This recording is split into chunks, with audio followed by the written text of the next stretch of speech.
Hey, what's going on, guys? It's Samurai xJawz, and today I have with me a very special person for a very special commentary. I have with me today Kitty, who's a person who has a bunch of different accolades that I should quickly list off, including not only being the person behind the scenes of the FPS show, she babysits FPS Russia, as she constantly talks about on her Twitter.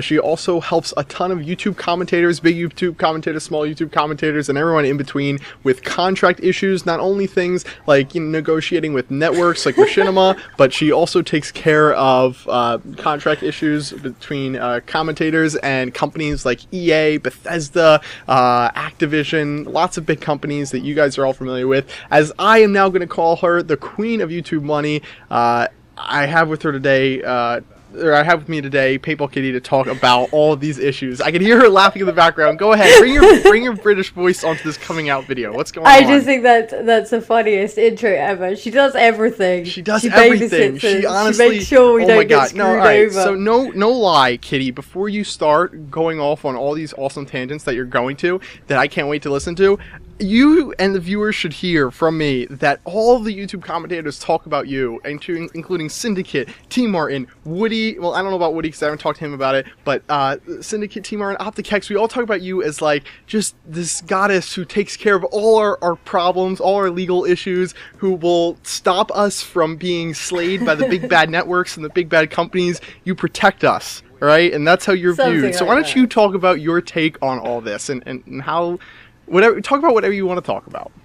So yeah, no, I'm the person that, as well as Machinima, they do some with a lot of you guys, but kind of broker those deals that some people love and some people hate. But when I first started with FPS Russia, a lot of the companies were really backwards in their marketing, and it wasn't very pleasant for viewers. You know, you look back at some of the entertainment videos from a year or two ago, and it would be like, you know, let's take Coke, for instance, like holding a can of Coca-Cola in the background going, look at this Coke, it's so good. If you click this link, you can get 2% off a 12-pack. And it was just really ridiculous. Like, it didn't fit in with the videos. It was intrusive for the viewers, and it was just downright stupid. And, you know, when I started helping out FPS Russia, we were getting emails every day about, you know, hold this card, wear this t-shirt, link them to this to get X percentage off, and we'll give you X percentage of that, you know, the amount of... It was just bullshit, complicated deals that were gonna just make the viewing experience for the viewers really bad. And I'd put my foot down, and I'm not going to discuss figures, but the amount of money I turned away in the first 6 months of FPS Russia would make you feel sick. It really would. And, you know, to this day, I don't think I've ever told him how much money I turned away on his behalf. But, you know, traditionally, like, a company would come to us and say, we want to advertise this. And I'd send them back a video idea. You know, I'd do a soft script and whatever. And I guess with FPS Russia, the breakthrough came with Bethesda and the game Rage. They loved the video concept, and it wasn't intrusive to the viewer. It was something really cool. It was like we had gone to E3 and we'd seen those mannequins on the side of the building. Do you remember those? They were everywhere, those gigantic mannequins. And Rage, I was like, I want those. Yeah. I want those mannequins. And so they did. They sent us those mannequins and some money, and we made this video. And honestly, like, there wasn't barely any money in it. We just wanted to prove that you could kind of market a product successfully, organically, without being intrusive to the viewer. You know, so the viewer's still going to enjoy this badass video, and we're going to get a better camera out of it, or we're going to be able to afford to pay for the ammo. You know, a lot of people don't know, especially with FPS Russia, if it wasn't for the integrations, his channel would make a loss. You know, when you look at things like the minigun, that costs between $6,000 and $8,000 a minute in ammo. I had this idea because I always thought that the guns and stuff were all coming to FPS Russia for completely free. I thought Dimitri just got everything sent to him from all these companies, and that's not always the case. Not the production costs of every single video is not covered, and that's something I didn't know, and I realized on the set of what was it, Medal of Honor Warfighter? Yeah, the controller. The controller. Yeah. And it's crazy how much some of those explosives cost, some of those guns cost. Yeah. So a lot of people like need to know those integrations cover production costs. When like firearms are involved, if a firearm company sends you a gun, they're expecting a commercial, and I don't know if you've seen firearms commercials, but they don't exactly fit with the YouTube viewership. So we get sent some guns, I'm not going to lie, but a lot of them we go out and buy at a gun store. You know, pretty much how if you were going to go and buy a gun, that's how you do it. And with ammo, we have to buy really high high grade ammo, because when you're blowing up a car, it's a one take. Yeah. You can't mess up. If he misses, it's tough. You know, what you see with Russia is pretty much unedited. It's just clipped, dropped, dragged, rendered. And, you know, the production team cost as much as he's going to earn off YouTube. So if it wasn't for integrations, he wouldn't be making any money. But let's talk a little bit about the gaming side of what you work on as well, though, while you're here. With this, you know, companies realizing the impact of things like this, they started coming and seeing the power of YouTube, which is fabulous for you guys, because they'll come and they'll be like, hey, you already play this game, but can you get so-and-so to maybe talk about this new weapon that we've just put in there or whatever. And it's great because you guys get some money, some extra cash for doing what you're pretty much doing anyway, so it's not really intrusive to the viewer. And it just improves everyone's video quality. You know, when you look back at gaming commentaries a year or two ago, they were pretty much terrible. But now, like, the power of who gets the most money is in the viewer. You know, the viewer can choose whether they want to watch your video or not. Production quality is important. And that determines on the amount. It is, and it determines the amount of viewers you get, which determines the amount of money you get. Mm-hmm.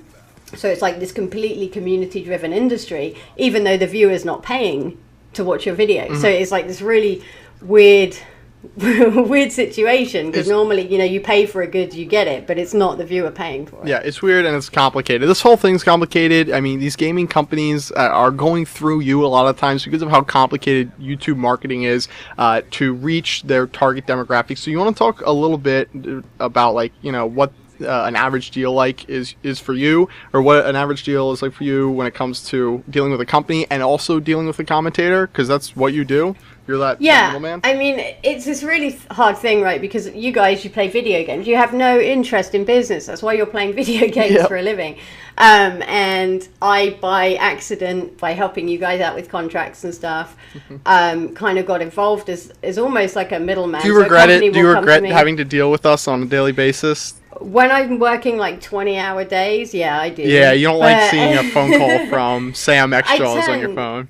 Yeah, the heart you're in there is little Sam Gucci shoes. Oh, gosh. I turn down an awful lot of deals. Like, when I get to you guys, let's take the Battlefield 3. When I get to you guys, it's already been filtered. So a company may come to me and go, they want this, this, this, this, and this. And I'll say, no, no, no, no, no. But how about we do this? Because it's going to get the viewers more excited. The commentators are going to enjoy doing it. And no one loses out, right? I do not want a deal where the viewer's just like looking at that going, that's a commercial, that's a commercial, that's a commercial. Because if they're doing that, they're not enjoying the video. And the whole idea is that they enjoy the video and it just happens to have some paid stuff on it. Mm-hmm. And it works, you know, the companies are seeing a huge increase in doing it. And I mean, look, this year, Activision, the people that don't ever go to YouTubers with money, in their commercial had iJustine, who's a big blogger, and obviously FPS Russia was in the commercial as well, along with Guy Ritchie directing and Robert Downey Jr. Yep. It's like Hollywood and YouTube merging. It's insane, and it's great for the entire community, whether you're a viewer or a director or whatever. It's great. It's just cool, too. That video was awesome. Not a single person. That had amazing ratings. It was great for everyone, so that's why complainers need to STFU. And with that said, guys, I think that's just about it for this commentary, because this gameplay is nearing the end.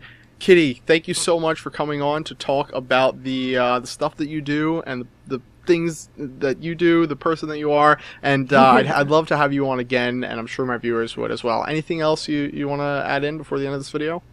Nope, you're still a noob. Damn it. I was hoping this might change it in your book, but alright, whatever. Anyway, guys, take a second to give this video a like rating if you enjoyed it. We'll bring you more random commentaries like this, and I hope you enjoyed the gameplay. See you guys later. Bye. Bye.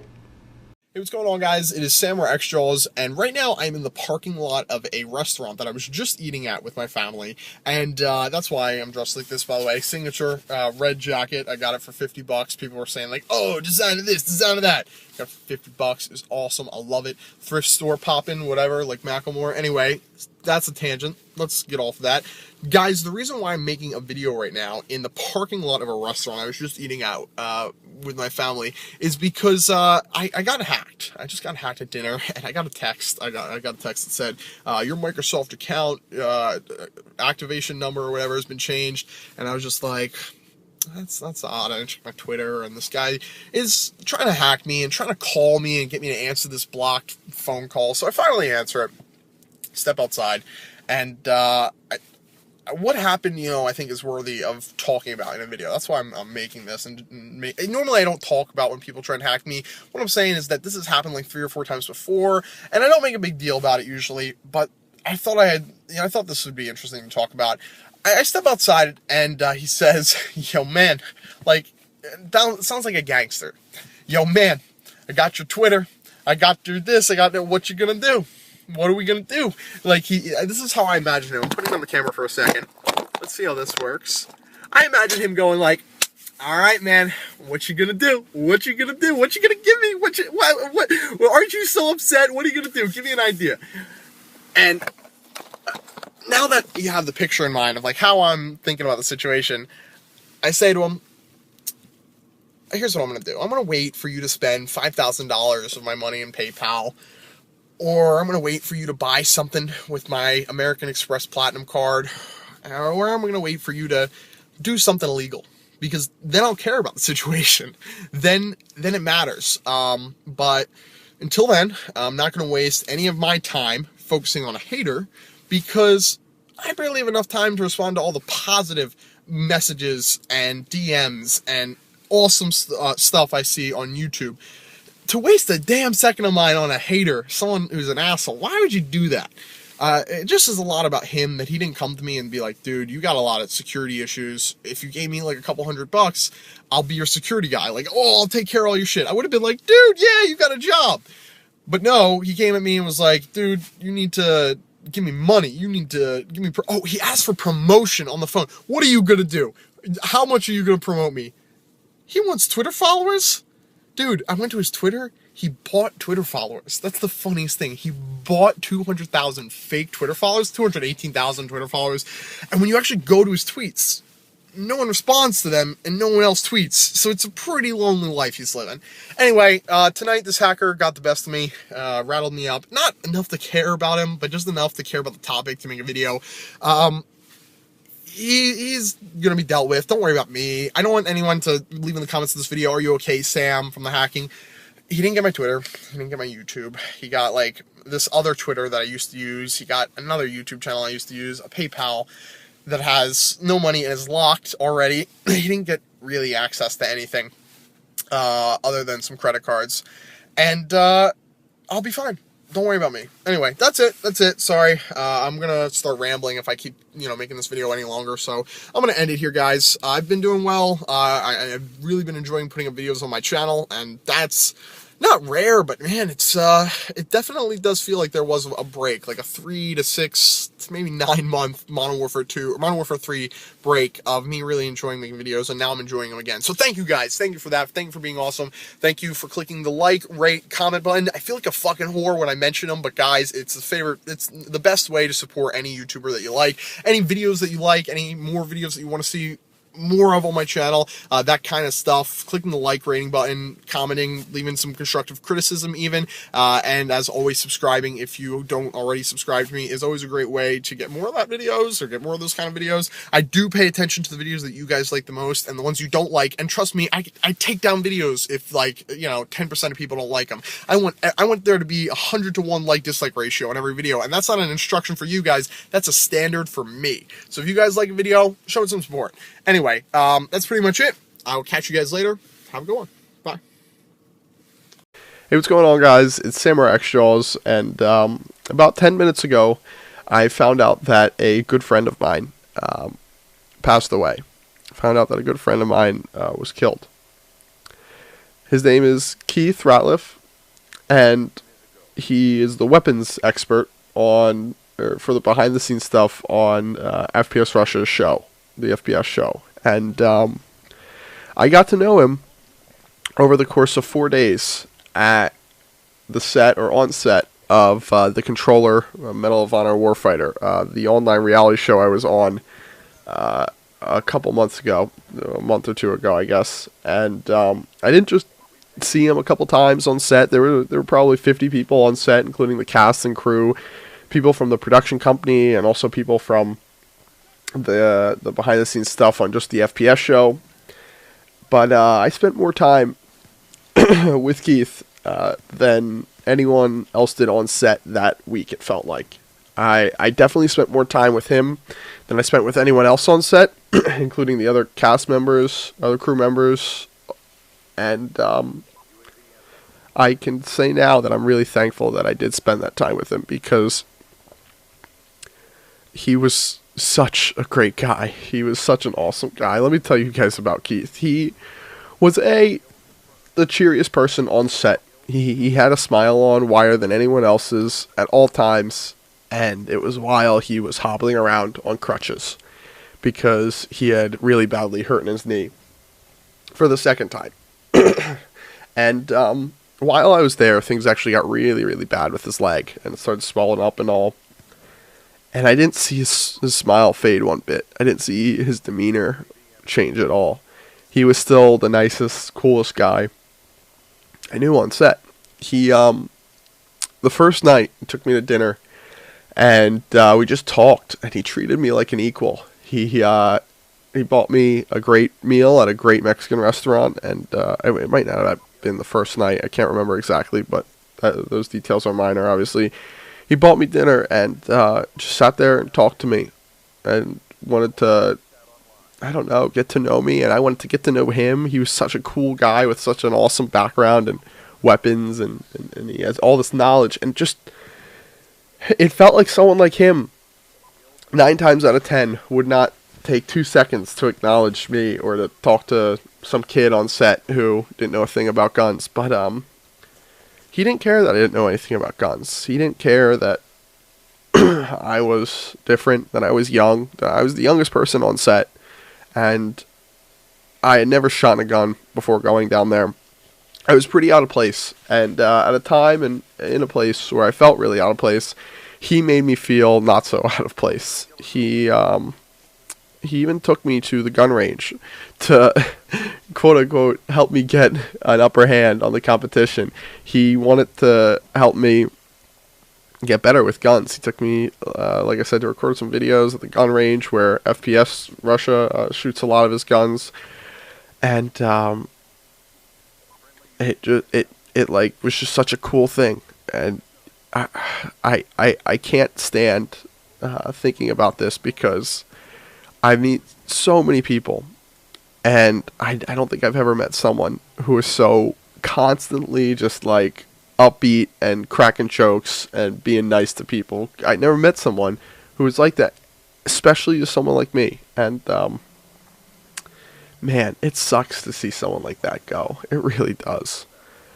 Like I said, I only knew him for the 4 days on set that I hung out with him. And I texted back and forth with him probably once or twice a week for a month, maybe a month and a half. But I haven't talked to him. I didn't get a chance to talk to him in the past month. About a month ago was probably the last time I did. And rather than just being so upset, I will say I'm glad I got to meet someone like Keith. I'm glad I got to meet him. And it is a terrible, terrible thing that he was killed the way he was, and that he left us in that way. So guys, I needed to make this video to remember Keith, because he was someone who actually he made an impact on my life in that one weekend. I went to a place that I'd never been before, expecting maybe some hostility because of my lack thereof an accent, or just my, you know, differing political views, and I went there and just felt accepted, and that was because of Keith. So thank you, Keith.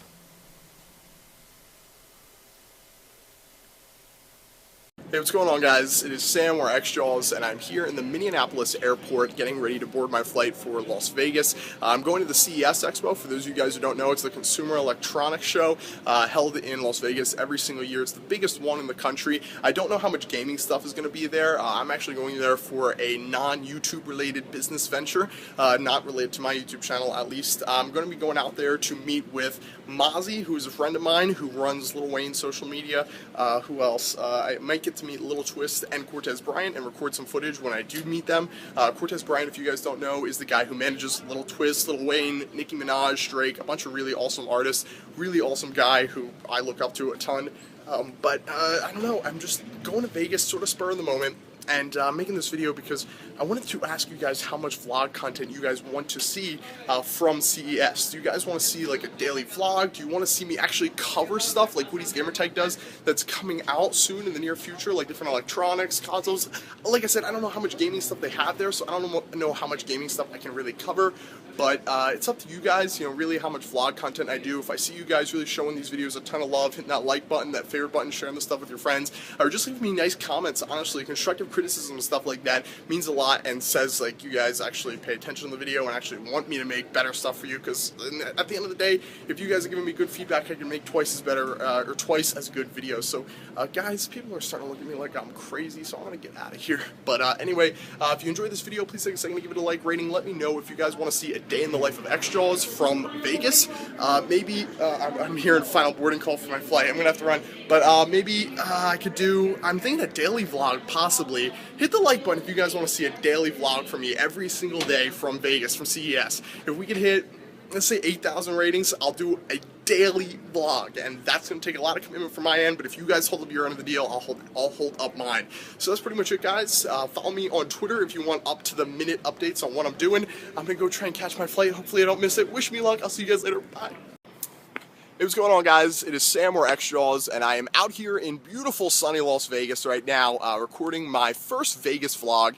And for this first one, I'm going to be doing something different. Something I don't think any other YouTube commentators or YouTubers have ever done before. And it's because, even though, like, the reason why these guys don't talk about it is because they don't want to get hate, I don't think you guys will hate on me as much. Because I'm telling you right here now, I want to have an honest and open relationship with my subscribers where they understand that if I ever promote anything, if I ever talk about a product or a game, or whatever the hell it may be, I want you guys to know that it's a good fucking game, and I'm not lying to you just because I'm getting paid.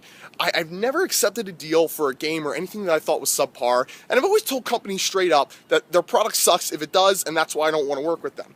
So, guys, if you will, support me on this video, support the fact that I want to be 100% honest with you guys when the other big commentators may not want to, and may be a little bit scared to be, just because they don't want to get hate, and, you know, support people being different, because the same is boring. So let's start talking about everything that I want to talk about. So I want to tell you guys everything you want to know about YouTube money and sponsorships and endorsements and stuff like that.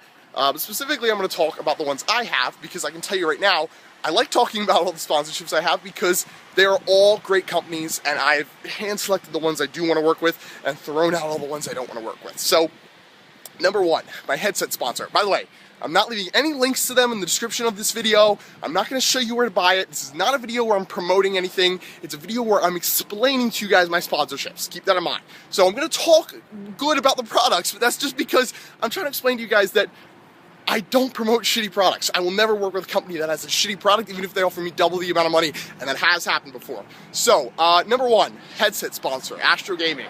I've been using Astro A40s, the predominant MLG headset, for 4.5 years now.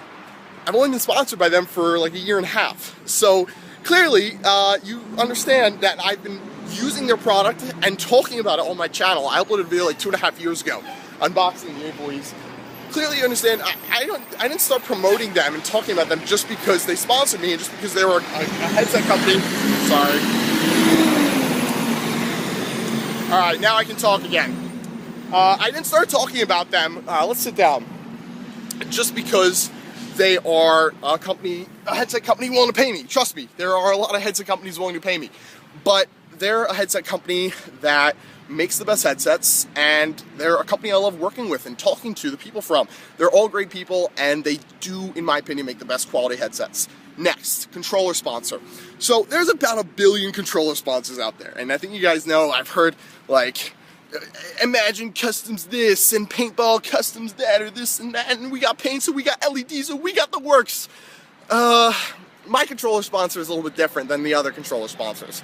I'm sponsored by Scuff Gaming, alright? So I had been approached, and I talked to all the big controller sponsors out there before I decided on working with Scuff Gaming, and the truth is that none of them are even on the same level as Scuff. All right, guys. All the other controllers, not that they're bad companies or bad people, don't get me wrong, but they all focus on creating either a modded controller function, number one, or they try and change the appearance of the controller, LEDs, paint, custom jobs, whatever, and that's not really all that interesting to me. I don't want to mod, I don't want to cheat. I do want to get better at the game though, so Scuff is perfect because it's a functional controller. It actually has a bunch of things in it that make you better at Call of Duty. So it's on a different level than the other controllers. The MLG controller is not really that great, I'll tell you right now. Yeah, so that's my next sponsor. Last sponsor that I currently have right now is Elgato Gaming, and I don't know a ton about them, about their company, because I haven't like worked with them a lot. I just got sponsored by them because I know their product is the best. Their product is better than the other the other capture devices out there right now, because it allows you to go back and capture the last 15 minutes of gaming, and also they're bringing it. It's also, first of all, it's the smallest of all the capture devices, the easiest to set up, and this is not, again, I'm not going to link them in the description. They're not paying me to say this stuff. I'm telling you guys this because it's the truth. They make the smallest capture card that's the easiest to set up. It does 1080p, it's good for live streaming and for capturing video, and if you find out that you didn't record the past game that you played, like the past 10 minutes, and theater mode didn't record it, well guess what? Your Elgato did. So, guys, these three companies that I work with right now, they're all amazing companies and amazing products. I've also worked with EA before, but the thing about EA is that they can pay you to promote games, and they have offered, and I talked about this with Paintball Kitty on my channel about a week ago, they pay some YouTubers to promote games, and they came to me and they offered me to do that for Need for Speed, and I wasn't really that interested because I don't play Need for Speed. I used to. I think it's probably a great game, but I don't really play Need for Speed, and that's not what I do on my channel. But I did post some Battlefield videos on my channel years ago, and then when they came to me and offered that same thing for Battlefield, I was like, hell yeah, I enjoy Battlefield. So, you know, guys, keep in mind, first and foremost, that I'm not ever going to fuck you. I'm not ever going to promote anything that's bad or a company that's shitty. I'm going to always do my best to screen anyone who I work with. And the truth is that YouTubers are going to get sponsored. The YouTubers are going to work with companies. You got to deal with it. And you got to look for the lesser of the evils. And it's not even like that in this case, because these companies all make products that I've been using since, in some cases, before they even sponsored me. So, I don't know. I just want to be super honest with you guys. I want to run my YouTube channel differently than the other YouTubers. I want to just be unique and have an honest relationship with you guys. So, try and have an honest relationship with me back, and enjoy the fact that I'm never going to try and sell you anything that fucking sucks. So with that said, guys, I'm going to go back up to my hotel room. I'm going to get ready for CES. Whoa, falling backward. I'm going to get ready for CES, and I'm going to have a great day, and I hope you guys are as well. So take it easy, like the video if you enjoyed it, and if you want to show me some support, it's always really appreciated. If you're on a mobile device, just click your screen once, like boop, and then hit the like button, the little thumbs up thing, it'll show up on your screen. And other than that, guys, I will catch you later. I hope you enjoyed this Vegas vlog. I'm out! Woo. Hey, what's going on, guys? It's Samurai xJawz. I'm here with my new buddy Milo. Also here with George, who's up there, and Marcus. Right now, I'm at CES, and we're actually headed to we're headed to go test out a LAMBO. Actually, so I met these guys in this this company out here called Keepin. And they have a LAMBO. They've got this sick LAMBO with this amazing designs on it. And they knew about my car video, right? The one that got like 1.5 million views of me showing off my Mercedes that I bought a year ago. And they joked around, and they were like, yo, we got a LAMBO. You should do a video in a LAMBO. Well, guess what? That's what we're headed to do. Marcus, tell them about this LAMBO. How sick is it? Oh, it's absolutely ridiculous. Custom wrap Murcielago. You haven't even seen this before. No one's ever seen this before. This man's about to do something for the first time ever, and you're going to see it all here on this channel. All right, check out the link in the description, guys. QB.com. We're on our way. Let's go. All right, so we're here with Rocky, CEO of QB. So what's up? And we're here with the LAMBO. Holy shit. This thing is beautiful. It is beautiful. Holy crap. So what model is this? This is the Murcielago. Murcielago. Holy baby. All right, so you're going to take me for a ride for a little bit first. All right, cool. Where do I throw my bag in this thing? Is there room anywhere? All Alright guys, so I don't know how well you're going to be able to hear me over the noise of this engine, but I'm here again with Rocky, CEO of QB. We're here in his car, and it is ridiculous. I mean, check this out. You guys can see all the people behind us and all the people looking at us. This thing is ridiculous. What's it like going around this thing and getting looks like you do? It's incredible. Lots of videos, photos being taken. Usually try to hide my face under a hat and glasses. How fast have you taken this thing? I took this one 180 miles an hour. I actually had a Diablo before this. I took that one about 190 miles an hour. What do you tell me you're picking up when it comes out soon? The Aventador Roadster. Waiting for it anxiously. Alright guys, xJawz drives a Lambo. Let's go.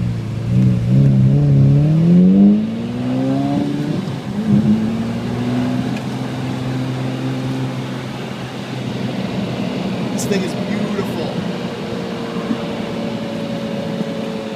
Low speed limit right here, but once we get past that, I'll be able to make it, you know, sound a little bit cooler for you guys.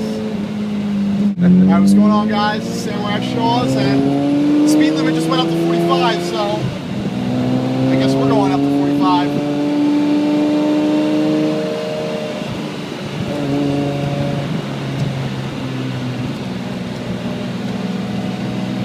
This thing drives like crazy. It's beautiful.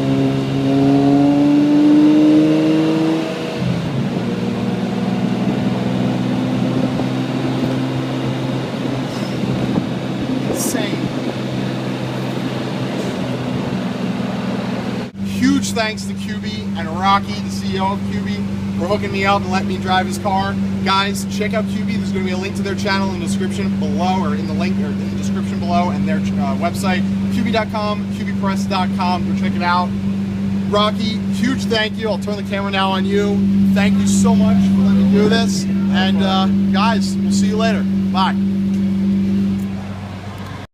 Hey, what's going on guys? It is Sam or xJawz, and I'm coming to you guys right now from Arizona. Actually, I'm visiting a friend out here, and I saw that it was 2 p.m. when I woke up this morning, and I was like, damn, I haven't done a video in 2 days. I gotta get a vlog up because shit has been crazy busy.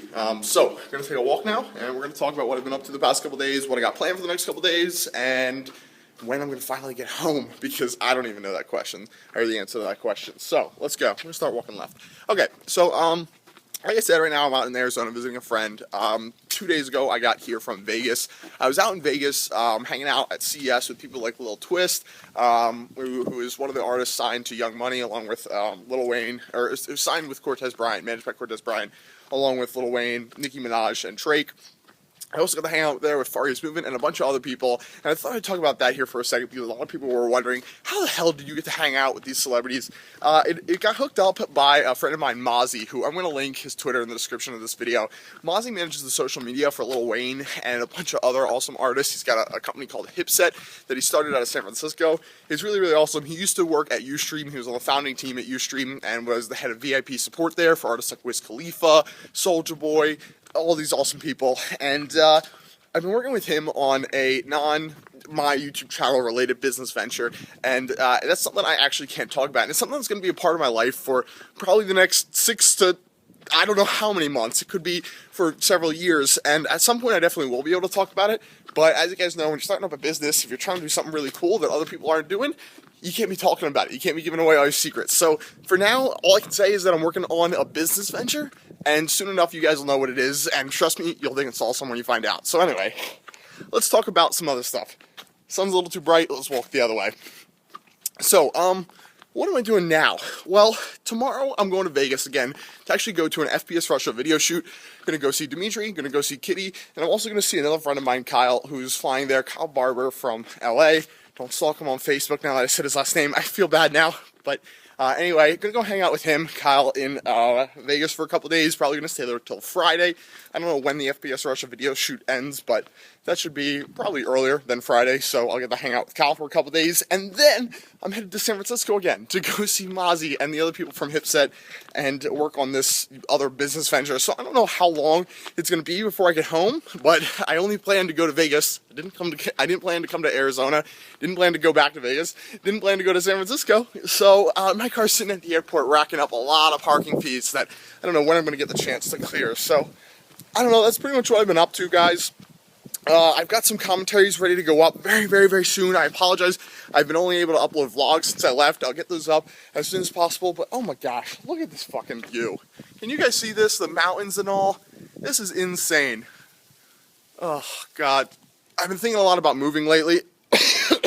Excuse me. And also talking to another YouTuber about possibly moving in with them in LA. I don't want to say who it is, just because if they don't want it to be exposed yet, then I don't want to, ruin anything. I don't want to jeopardize their privacy. But me and another YouTuber might move in, actually. Another gaming YouTuber. That's the only hint I'll give you.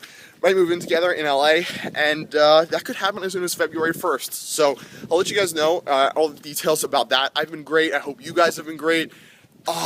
Geez, I can't think of anything else, and I really want to get a video up, so I'm going to end it here before I start rambling. Guys, if you enjoyed this video and you want to see more from me, more vlogs, if you've been enjoying the vlog content on my channel, take a second to give it a like rating. If you're on a mobile device, just tap your screen like that, and then you hit the like button that'll pop up in the top left-hand corner of the screen, the little thumbs up, and that's pretty much it, guys. Follow me on Twitter, follow me on Instagram. My Instagram has been popping lately. If you guys want to see the pictures of me with Far East Movement, me with Cortez Bryant after he bought me dinner, me with Lil Twist, check out my Instagram. I'll see you guys later. Bye.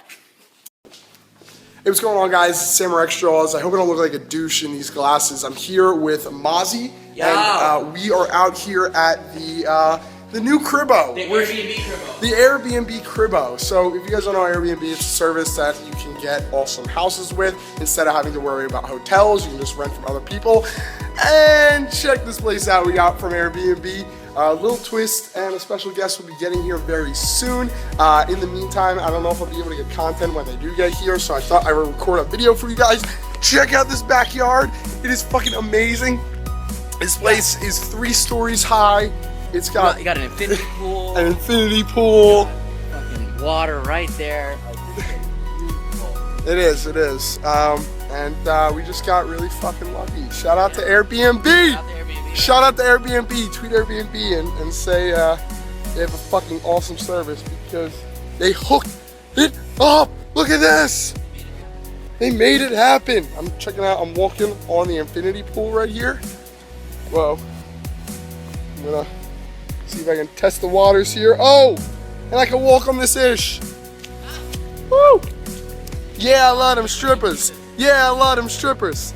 My voice is so gone. Check it out, dude. We are right on the fucking water. Jacuzzi living. This place is crazy. God, real talk. Mozzie's over there. I just want to talk to you guys for a second. This is insane. Like, I never ever would have thought like I'd be out in Miami hanging out with Lil Twist and Justin Bieber if it wasn't for like YouTube and you guys. This is crazy. This is like, you guys have gotten to see me turn from a 16-year-old kid, 15-year-old kid when I started doing YouTube, who had nothing.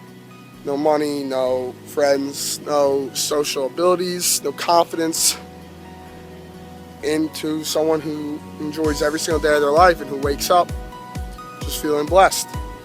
That's because of you guys. So don't ever think I'm bragging or trying to like show off like what I got and what other people don't have. I'm trying to share with you guys my life that you guys have given me the ability to live. Thank you. Thank you to everyone. It's amazing. I wish you guys could all be here.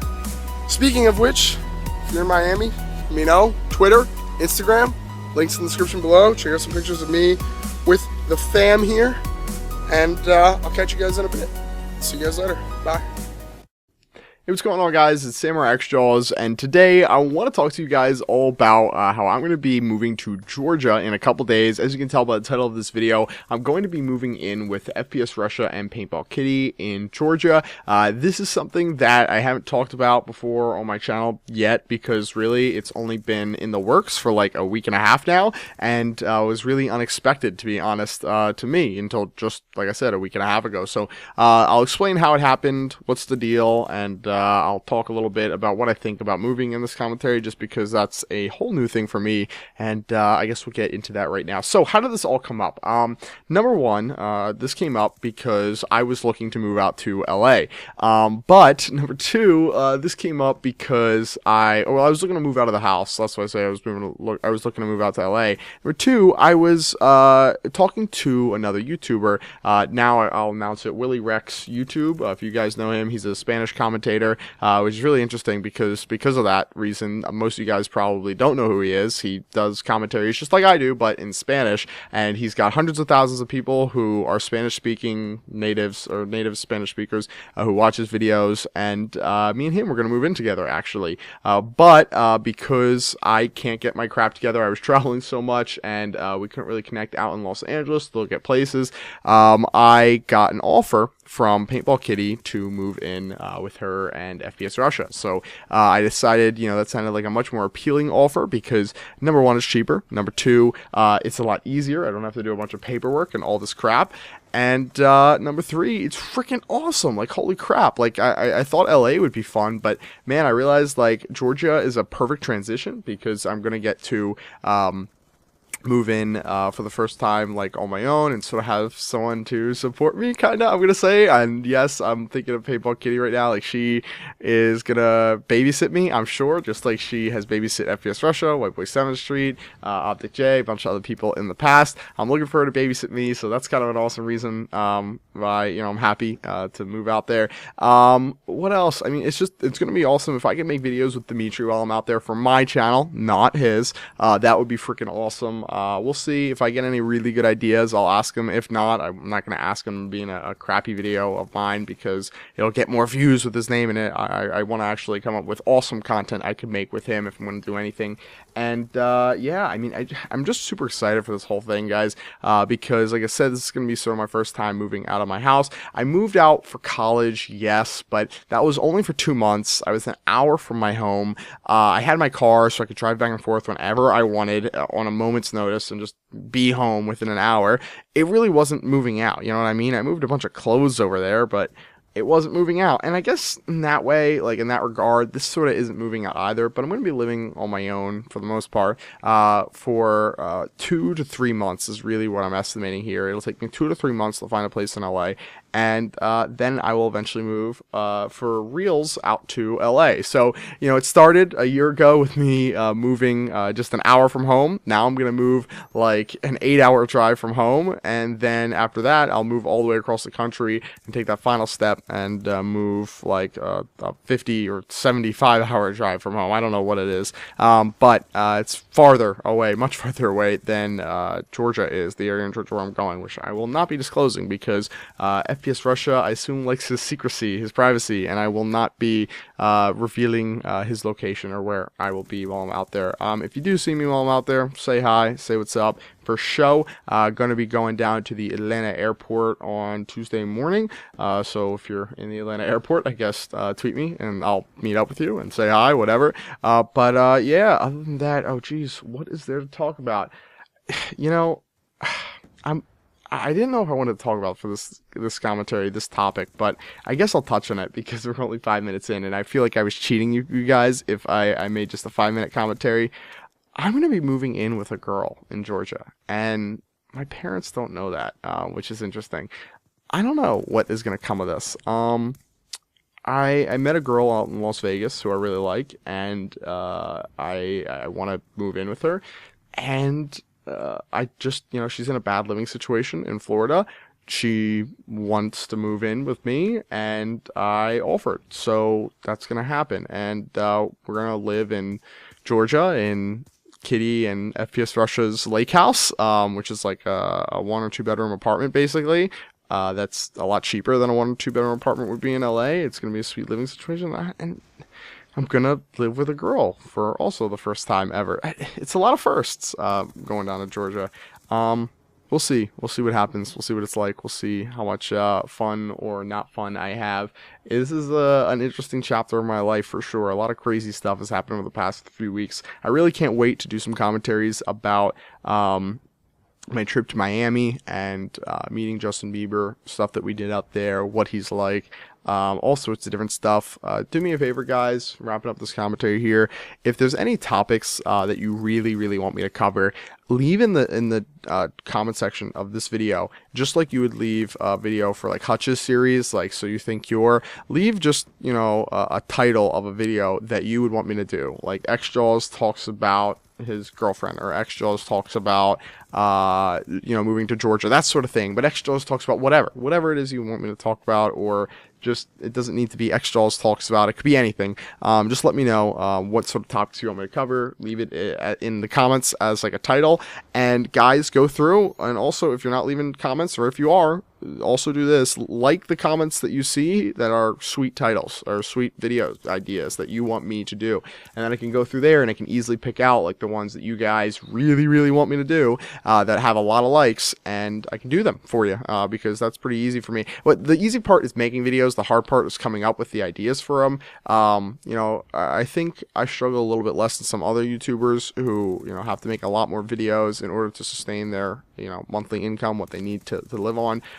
So a lot of other guys, so I mean, I do less videos because of that, and I'm not always like struggling for ideas, but I always would love to get new ideas. So I'd always love for you guys to throw new ones at me, because you guys a lot of times have better ideas than I do. Not all the time. Sometimes I got some pretty sweet ideas and come up with some original creative stuff for you guys, but other times I love hearing it from you guys and take your advice.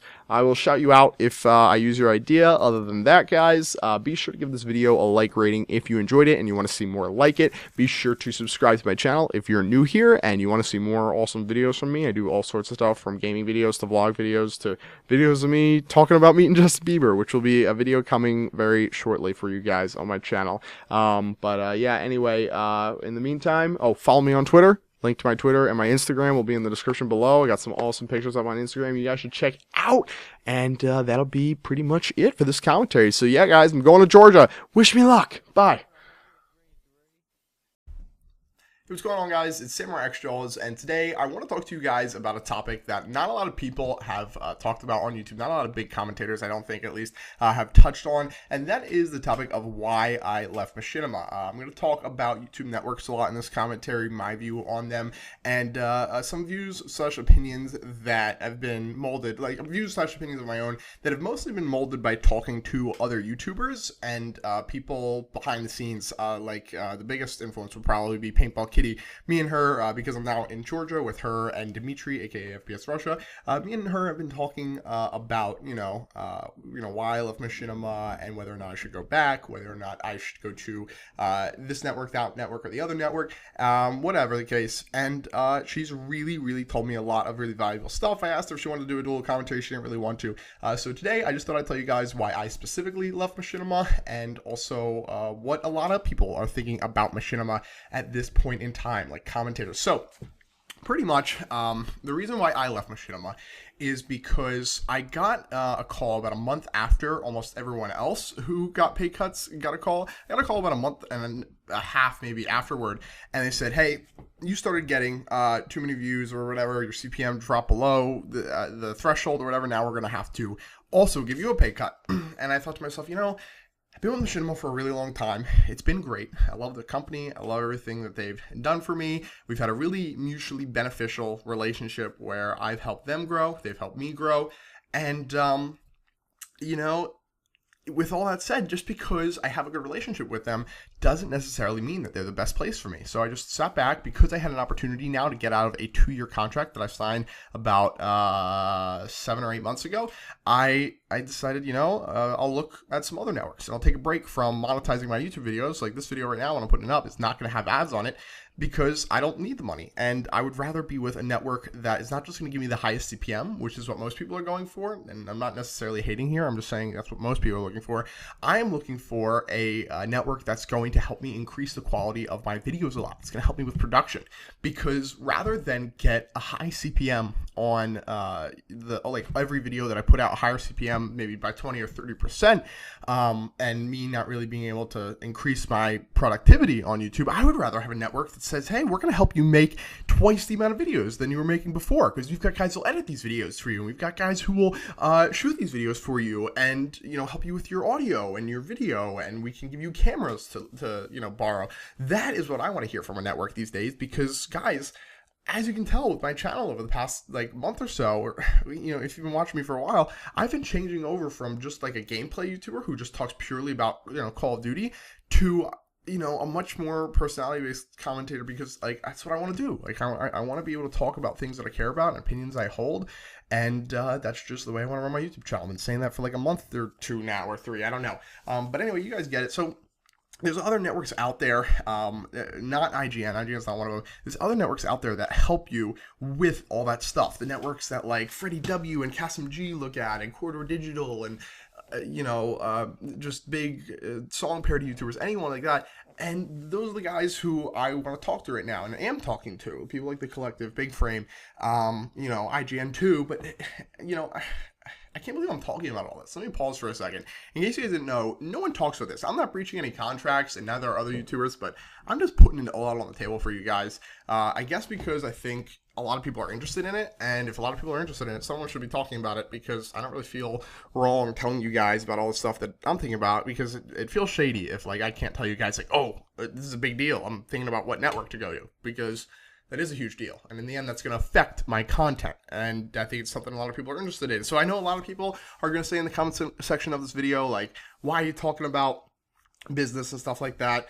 It's all about entertainment on YouTube. Well, these days you can also be entertained by hearing about the business behind the scenes of anything, really. Behind the scenes of almost any business is interesting. Behind the scenes of Pawn Stars is an interesting business. Behind the scenes of marijuana dispensaries, people are making entire shows out of that. So don't tell me in the comment section of this video stop talking about business, I just want to see Call of Duty videos, because this is entertainment, just might not be everyone's type of entertainment. Anyway, with that said, let me get back on track here with this commentary. Got about another 5 minutes in this gameplay. Let's talk about why right now Machinima isn't holding on to a lot of the biggest YouTubers that they have had for so long. People have realized that the best way to monetize your YouTube channel is not to look for the best CPM for all your videos. It is rather to get brand integration deals with companies. And some guys out there will not talk about that, because the truth is they'll take any brand integration deal. They'll promote any game for the right amount of money, and it's not good for them to publicly talk about brand integration deals. If I were them, if I was that kind of person, I wouldn't be talking about them. But because I'm the kind of person, you guys know, you guys have heard me talk about several times in my videos, I am only going to do a brand integration deal if it's an awesome product, something I like, something I would use myself, or already have been using myself in a lot of these cases, you guys know, with Astro headsets. Because everyone's looking for these, and Machinima is only doing an okay job of getting them for everyone, and really just the way they're structured, they're not a talent agency. All these guys are realizing hey, we're talent, Syndicate, who's getting 50 million views a month, and sure as hell knows it. People like Uber Haxer Nova and PewDiePie, these guys are superstars, and they're not being treated like these awesome superstars because a lot of them don't want to sit down and talk about business and worry about all this shit and have to go through a lot of shit to properly monetize their content. They want to just do what they do best, and that is awesome. But these companies a lot of times aren't helping them do that the best they can. Networks like Big Frame are doing a much better job of it than Machinima. Big Frame, they focus on getting Freddie W deals with all these big companies that want to promote stuff. Not Freddie W specifically, I think he's with someone else, but Corridor Digital's with them. A lot of guys are with them. I think Tayzonde's with them, and Daystorm. A lot of people like that. So, guys, this is sort of the behind-the-scenes stuff that's going on that you guys don't hear about, but YouTubers spend just as much time worrying about as they do their videos most of the time.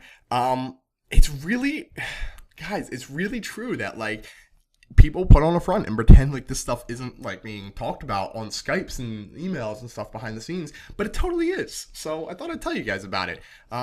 Let me know what you guys think about me doing commentaries like this, where I just kind of tell you guys the honest truth. Let me wrap this commentary up by saying I love Machinima. I love my time there. I love so many people there who I've met. I have great friends there. I respect them as a business so much. Every nice thing in the book I could say about them. There's been times where I've wanted to strangle people, have given me calls that, you know, just weren't great things, and there's stuff like about Machinima that hasn't been great, but that's going to happen in any company, and I think Machinima has had less bad things happen than have happened at a lot of other networks over the past 3 years. So with that all said, guys, why I left Machinima, summed up, it's just because I want to make more videos. I want to make better videos for you guys. And I think if I make better videos and more videos, I will make up for my lower CPM with the extra views I'll get because I'll be making better stuff than other people. So that's what I want to do. I want to make the best content possible for you guys. And I figure along with making the best possible stuff goes making more money. It doesn't have to be the most, like, live commentaries or something like that. It could be the most skits, or it could be, a bunch of vlogs that I do, or it could be commentaries, vlogs, and skits. Whatever it is, I want to figure it out, like how I should run my channel so I can make the most entertaining videos for you guys, because I think that is the number one thing a YouTuber should focus on. So trying to figure out which network can help me do that. So with all that said, guys, please, if you enjoyed this video and you want to see more from me, hit subscribe, hit like, favorite. I would really appreciate it. Leave a comment if you have any constructive criticism or just anything you want to talk about in the comment section of this video. I go through them, not as much as I go through my Twitter, so really follow me on Twitter/Instagram if you want to know what I'm up to in my day-to-day life, or if you want to talk to me. That's pretty much it, guys. I will see you later. That's the end of this gameplay. Pretty awesome one. Hope you enjoyed it. Bye. Hey, what's going on, guys? It is Samurai xJawz, and I look like crap this morning. At least my face does, because I just don't like my hair. I gotta get a haircut. But anyway, guys, not here to talk about my hair or lack thereof a haircut. Today I want to talk about my new house that I rented out here in Georgia. Because FPS Rush's lake house has a bunch of crap in it that he doesn't want to have to move, I was like, yo, instead of me paying you rent and, me living in your lake house, basically his old house, it was a beautiful fucking place that Whiteboy stayed at when he came down here. I was like, yo, I'll just get my own place. I got a girl here with me that I really like, and also Willie Rex is on his way here, and I was like, man, we would just be way more comfortable if we were in our own place, and it wouldn't be too much more expensive, and it would just be, on our own. We'd be independent, and we wouldn't, have to, piss off FPS Russia as our landlord. If we messed up the house or anything, we'd piss off some other guy if we messed up the house. So anyway, guys, I thought I would do a little tour of the house and show you guys what we're dealing with out here. So first of all, check this out. Behind me is a giant-ass lake. A giant-ass, awesome-ass, Georgia-ass lake, and it is sweet. Down there is the car that FPS Russia lent me. Behind me is a little garage shed thing that I'll show you guys if it's open. It is. This garage shed thing is actually turn on some lights, a pool room. So there's a big-ass pool table, a bunch of chairs, pool table accessories, a giant checkers board over here, TV, couch, the works, and this is nice, like a nice chill out, do whatever in room. We'll close this door and we'll go into the house now. The house, you can see it behind me. It's pretty thin, but it is 3 stories high. So because of that, it's pretty big on the inside, even though it doesn't look good. So, close my eyes. Let's get inside. You can go say hi to Sarah too. All right. So this is a little mud room, entry room right here. Little door. Nice living room in here. Sarah over there. We got a deck out here. And I will show you guys. It's funny. See this big glass window behind me? This actually was shattered like a week before we got here by someone else who was renting this place. And because of that, there's a big bucket of glass right there and a ton of glass all over here. So it's a good thing I'm wearing shoes. And my red pants. Can you see them? Swagger pants. Swagger pants. Just messing around, swagger pants. Anyway, you can see the view from here of the lake. We got a dock over there with kayaks and stuff with our names on it, so we could go out there. Not literally with our names on it, but They're, you know, owned by the people who own this house, so we can go use them if we want. You can see over here, it's a little entryway to like get down to that lake area, little stairway, and then above me is a deck. That's where our room is. I'm not really gonna do a full, well, let's do a full house tour, fuck it.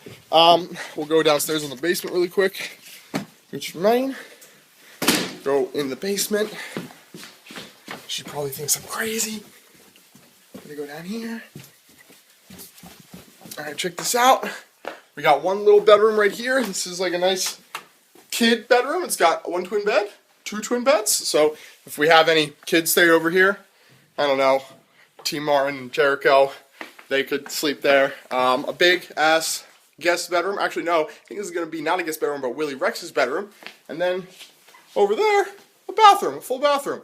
And then there's an upstairs. I'm not going to show you guys the upstairs right now because it's a mess, and I think my camera, or my phone, is about to run out of memory. So I'm going to wrap up this video right now. Like, favorite, and subscribe if you guys enjoyed this, and you want to see more videos of my house, more videos of me hanging out outside, maybe a video of me on the kayaks with Sarah. That's pretty much it. Follow me on Twitter if you guys aren't already, because that's where I talk about my day-to-day life and everything that I'm up to. I will see you guys later. Bye! Hey, what's going on, guys? It's Sam or xJawz, and for those of you guys who don't know me, I'm an 18-year-old college dropout who started making YouTube videos when he was 15 years old, and since then has just been on this roller coaster, riding it wherever it takes me, and it's been really good to me. I'm forever thankful to my fans, you guys, and haters too, for you know, watching my videos, for supporting me, or I don't know, motivating me through the hate, for giving me everything I have, because without you guys I'd be nothing, and I would still be a loser going to college, probably just not living a good life, and you guys changed it around for me. Anyway, irrelevant, I'm not going to go into that tangent. Today I want to talk to you guys about a very serious topic, so I just thought I would introduce myself and tell you guys a bit about myself, for those of you guys who don't know about me. But anyway, today I want to talk to you guys about my drug addiction, the drug addiction that I recently overcame. For the latter half of 2012, I was addicted to the prescription drug Adderall, aka Ritalin, aka Vyvanse, aka Focalin, aka Speed. It's an amphetamine pill that is given to kids to treat ADHD. And as smart as I was, as much as I thought I would never ever get addicted to a drug, I fell victim to it, and went against all the advice that I had been given, all the, not all the advice, but a lot of the advice I had been given growing up, a lot of stuff I had learned, went against it, because drugs are fun, and people can tell you whatever they want about them. If you want to experiment, you're going to experiment, but that's besides the point for now. I want to tell you guys my story, and hopefully help people watching this video out by convincing you that it might seem fun, it might seem like everyone else doesn't know what the fuck they're talking about, but in reality, most cliches are cliches for a reason. Drugs are bad, okay, and you should not do Adderall unless you're prescribed to it, or prescribed it by a physician. So let's get into this video. So, my story. My Adderall use started in the later half of 2011 when I went to my first semester of college, my only semester of college. I ended up dropping out about 2 months in. Another crazy story that I've never told on YouTube, and I'll save that for another video. But anyway, I was 16 years old, I had just graduated high school, had an amazing summer full of partying, and then went to college. To sort of do the same thing, because I really wasn't into college. And when you get to college, you're going to get exposed to a whole bunch of crazy new people who have lived all sorts of different lives that are way different from your own. And you're also going to get exposed to a whole bunch of drugs, because that's just college life. People are drinking, people are smoking, people are doing pills. And that was something I had never been exposed to really before. I had heard of kids doing, you know, coke, which I had never done, and I had heard of kids doing painkillers, which I had never done, and all these crazy drugs that I had never done, and, you know, Adderall is just another one of them. And when you don't know anything about them, and then you find out that they're prescribed to people, and it's like something that doctors tell kids is okay, a lot of people, just like I did, were like, you know, thought about it like, oh, it can't be that bad, you know, it's alright. So I had this really naive view of the drug. Anyway, I tried it for the first time about a month and a half into my time at college, after hearing for the past month and a half about all these other kids who were you know, using it to study, and I'd heard stories about how, you know, when finals come around, by upperclassmen, you know, when finals come around, you know, everyone, you know, starts buying it, everyone wants it, you know, because to study, you know, you use it to get, you know, or to study for your finals, whatever. Anyway, when you go to college, you'll realize that, or if you've already gone to college, you know that already. It's a huge thing. And because of all those reasons, I thought it was okay, and I tried it. My first time trying it, I took 10 milligrams, which I thought was 20 milligrams. Funny story, a friend of mine gave me a 20 milligram capsule that he had emptied half the beads out of, so I only had 10 milligrams in it, which is a very, very low dosage if you're familiar with Adderall dosages, if you're, you know, in pharmaceutical school, or like going to be a doctor, or if you are prescribed it, or if you just used it, whatever. Anyway, I took 10 milligrams, extended release, and I got the highest high from that drug that time that I ever got it any time after that. It kept me up for 8 hours. I spent that time writing a paper, and I thought it was a miracle drug. It made me think of the movie Limitless, and all of a sudden I could accomplish all these goals, and I could do all this stuff, and I could get all this work done, and I could, you know, at the time it was making me think, you know, oh, I could go to school and be a YouTuber, which it's so hard to do, and I was like, oh, you know, I could do both these things, and, you know, have all this fun, and also, you know, get an education, and because that's what YouTube was to me, it was fun, and schools and education, and then, you know, it was just a recipe for disaster, and I started using it more and more and more, until eventually my tolerance got so high. The way it works is like, with almost any drug, you build up a tolerance. Like alcohol, you almost build up no tolerance to. Marijuana, you can build up a tolerance to. Adderall, you build up a tolerance to very, very quickly. And it's very bad, because it's speed. It's like doing coke. It's like doing fucking Ritalin, Focalin, Vyvanse, all these other, you know, supplements for Adderall, whatever, that are prescribed to people. It's speed. Just keeps you up. And that is terrible for you, your body, your heart, all that good stuff. And anyway, I used it over the course of like 6 or 8 months, until I slowly developed what I'll call a quote-unquote dependency to it. To not the point where I absolutely needed it to function, but where I felt like I needed it to function. And I guess that's what addiction was. So, or what addiction is. I don't really know if it is, but I don't even know if I was officially or definably addicted to it. But if I woke up and didn't take it, I was, you know, lazy all day and didn't want to do anything. But if I took it, I felt like I could accomplish all my goals, because drugs can make you think crazy things that are really stupid. So anyway, oh, and in reality, when you're doing that much speed, you think you're doing a lot more stuff, and you think each time when you take it that you're going to be able to do a lot more stuff than you actually end up doing.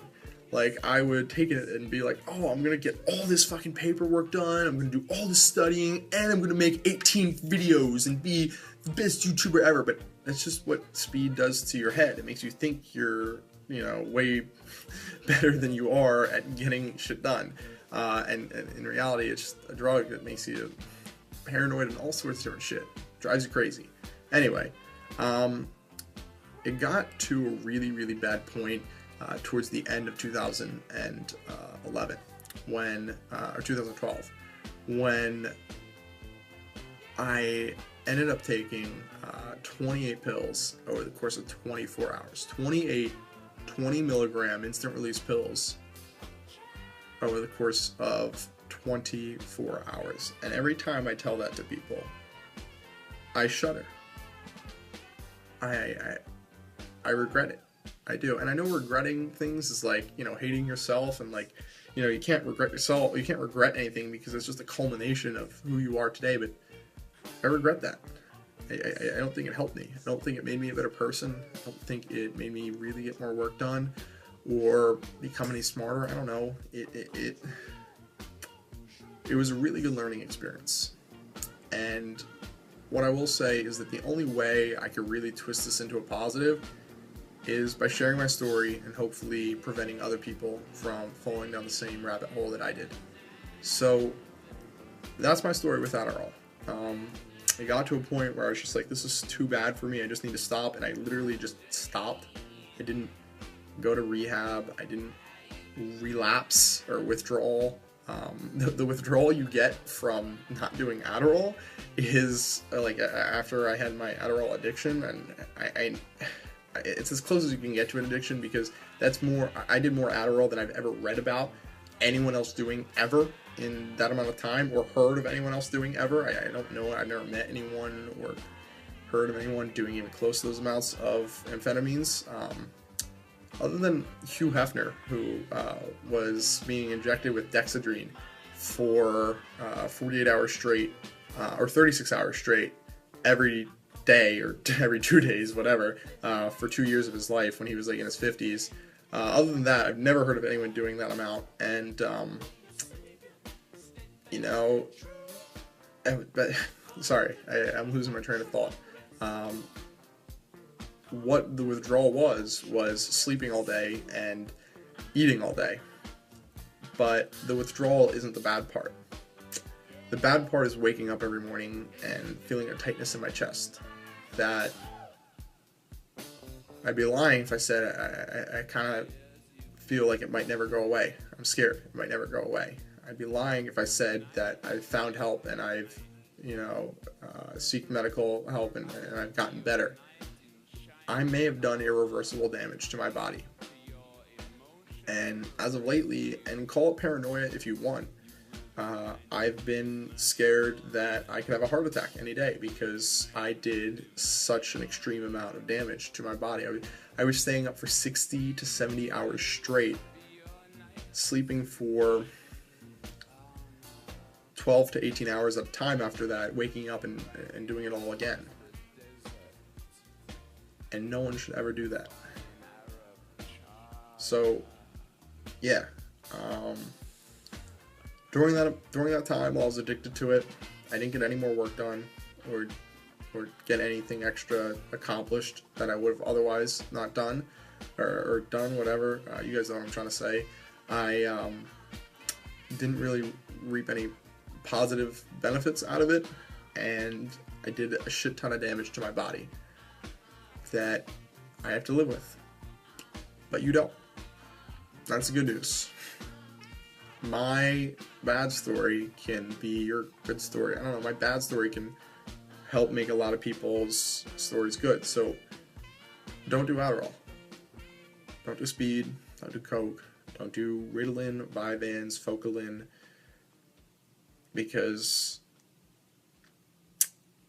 I've done them all. And I wish I hadn't. Experimentation is fun, but learning lessons and knowing that you're on the positive side of things and not on the negative side of things is a little bit funner. I don't know what else to say. I had a bunch of stuff written down here.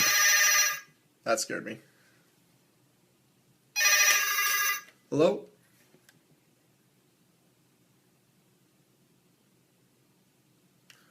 Oh shit, I did. Alright, I left my computer down in the lobby. I'll be right down. Bye. So I left this son of a bitch downstairs in the lobby. I feel like a dumb motherfucker. Alright, so let's continue with this video. Where was I? Oh yeah, my bad story could be your good story. That whole cliche nonsense. Yeah, I made this video knowing that it could hurt my relationship with sponsors, companies, friends, could make a lot of people judge me, and I totally didn't need to make it. Totally could have just made a video saying, hey, what's up guys, check out this funny troll where I'm doing this funny thing.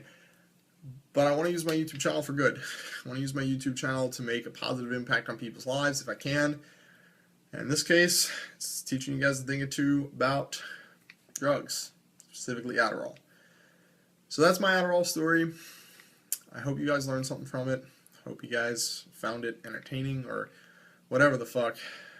Just know I'm just a kid trying to figure out life, trying to be the best person I can be.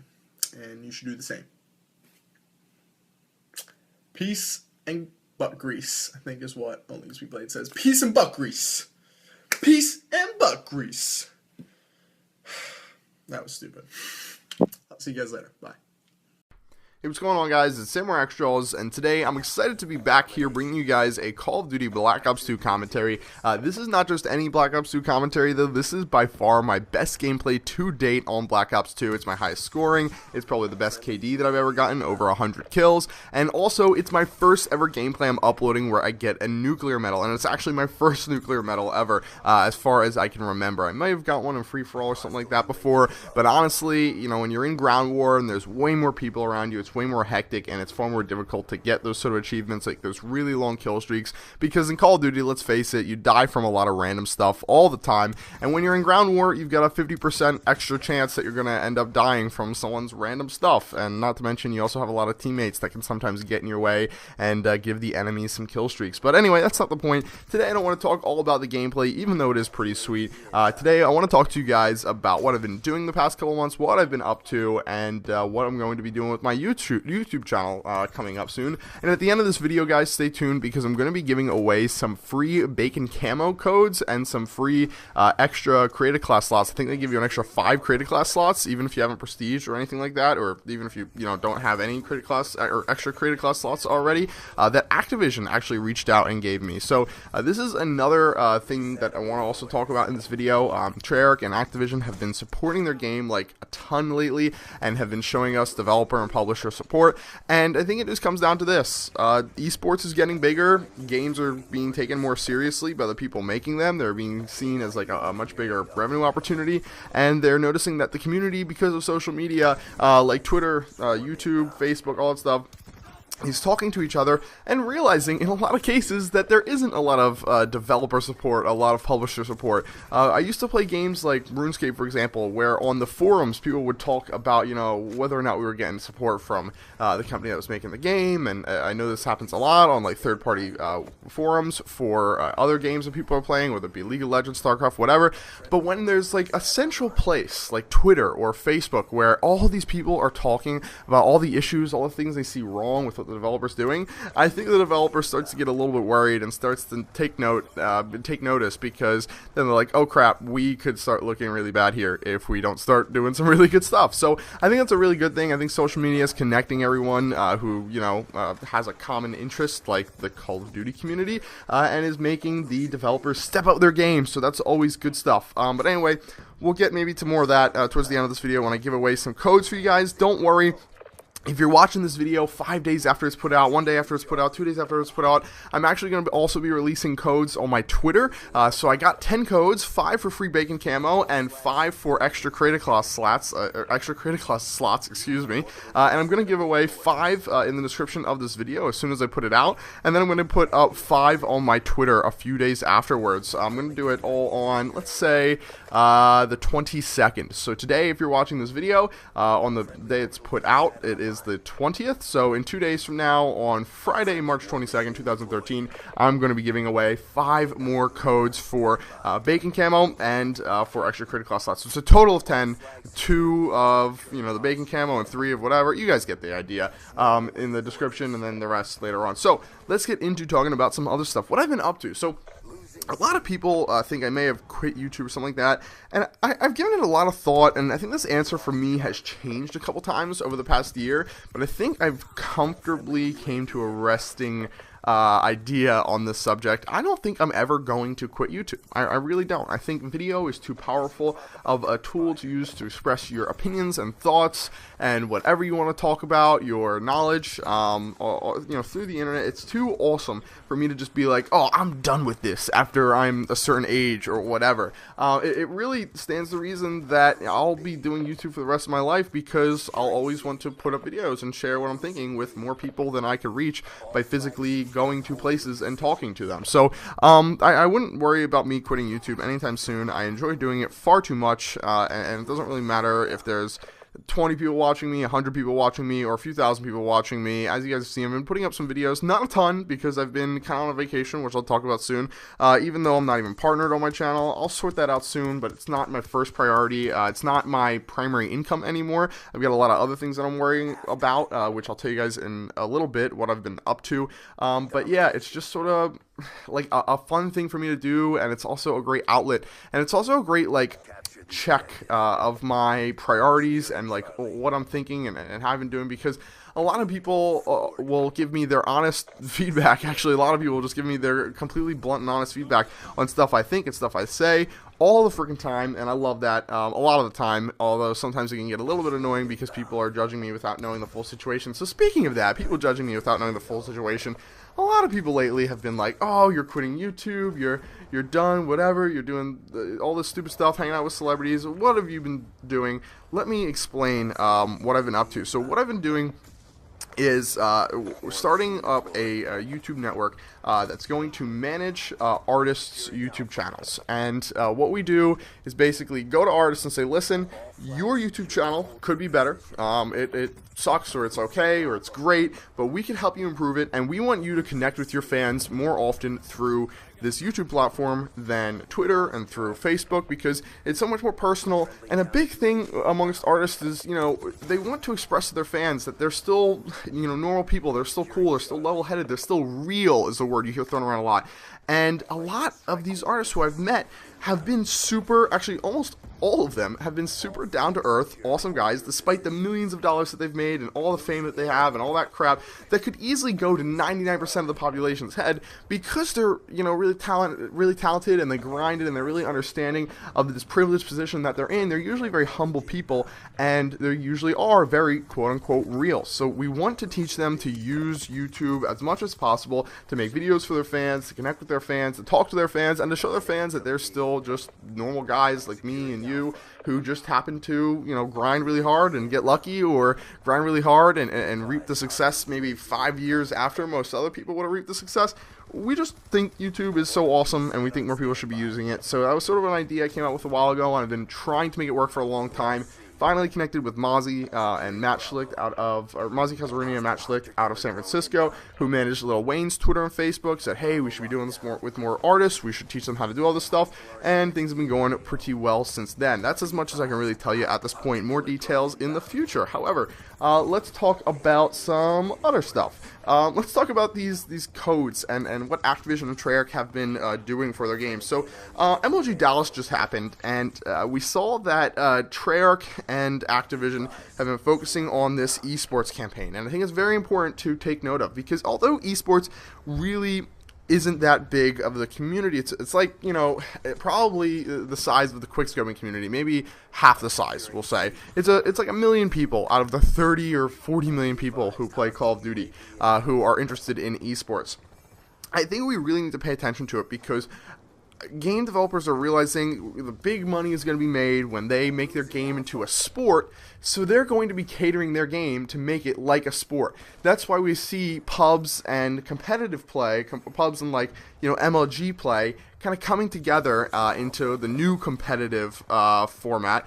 And that's also why we see these publishers, these entities, Activision and Treyarch, trying to copy and mimic what the developers and the publishers for League of Legends are doing, and the developers and publishers for StarCraft are doing, because those are hugely successful competitive games. So I think by paying attention to the competitive scene, we can really judge where things are going to go as far as our casual scene. And it's just really, really interesting, because I've never really been interested in sports that much. So I'm going to wind down this commentary right now. I want to leave you guys with a final thought and question. Let me know on Twitter.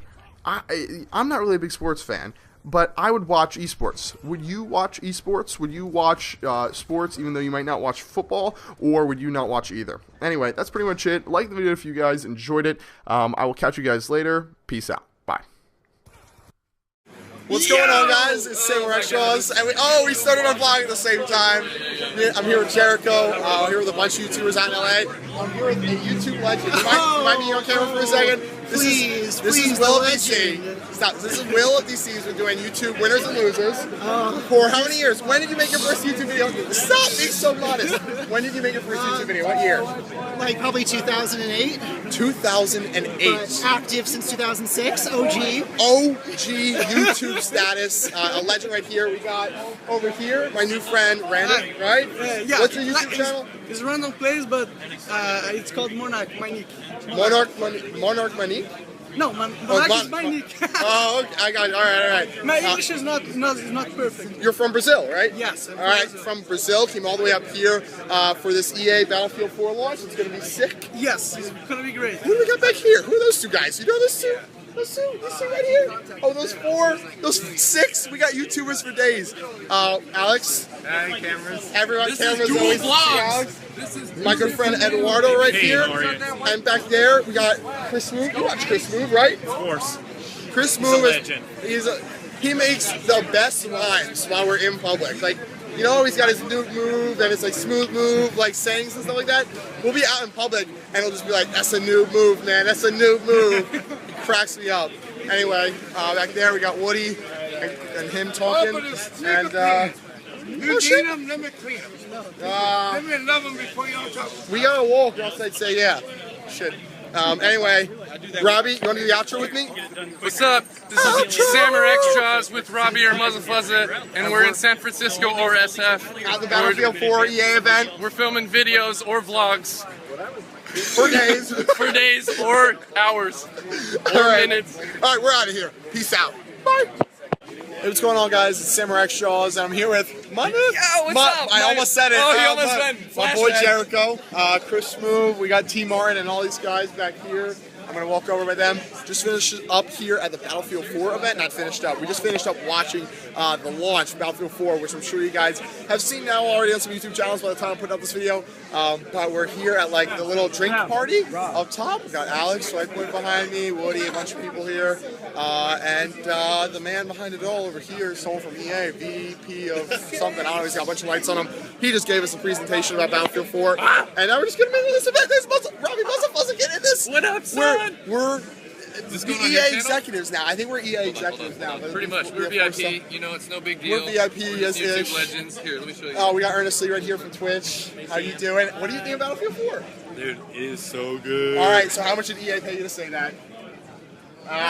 Twitch money. All right, cool. We'll see you guys later. Bye.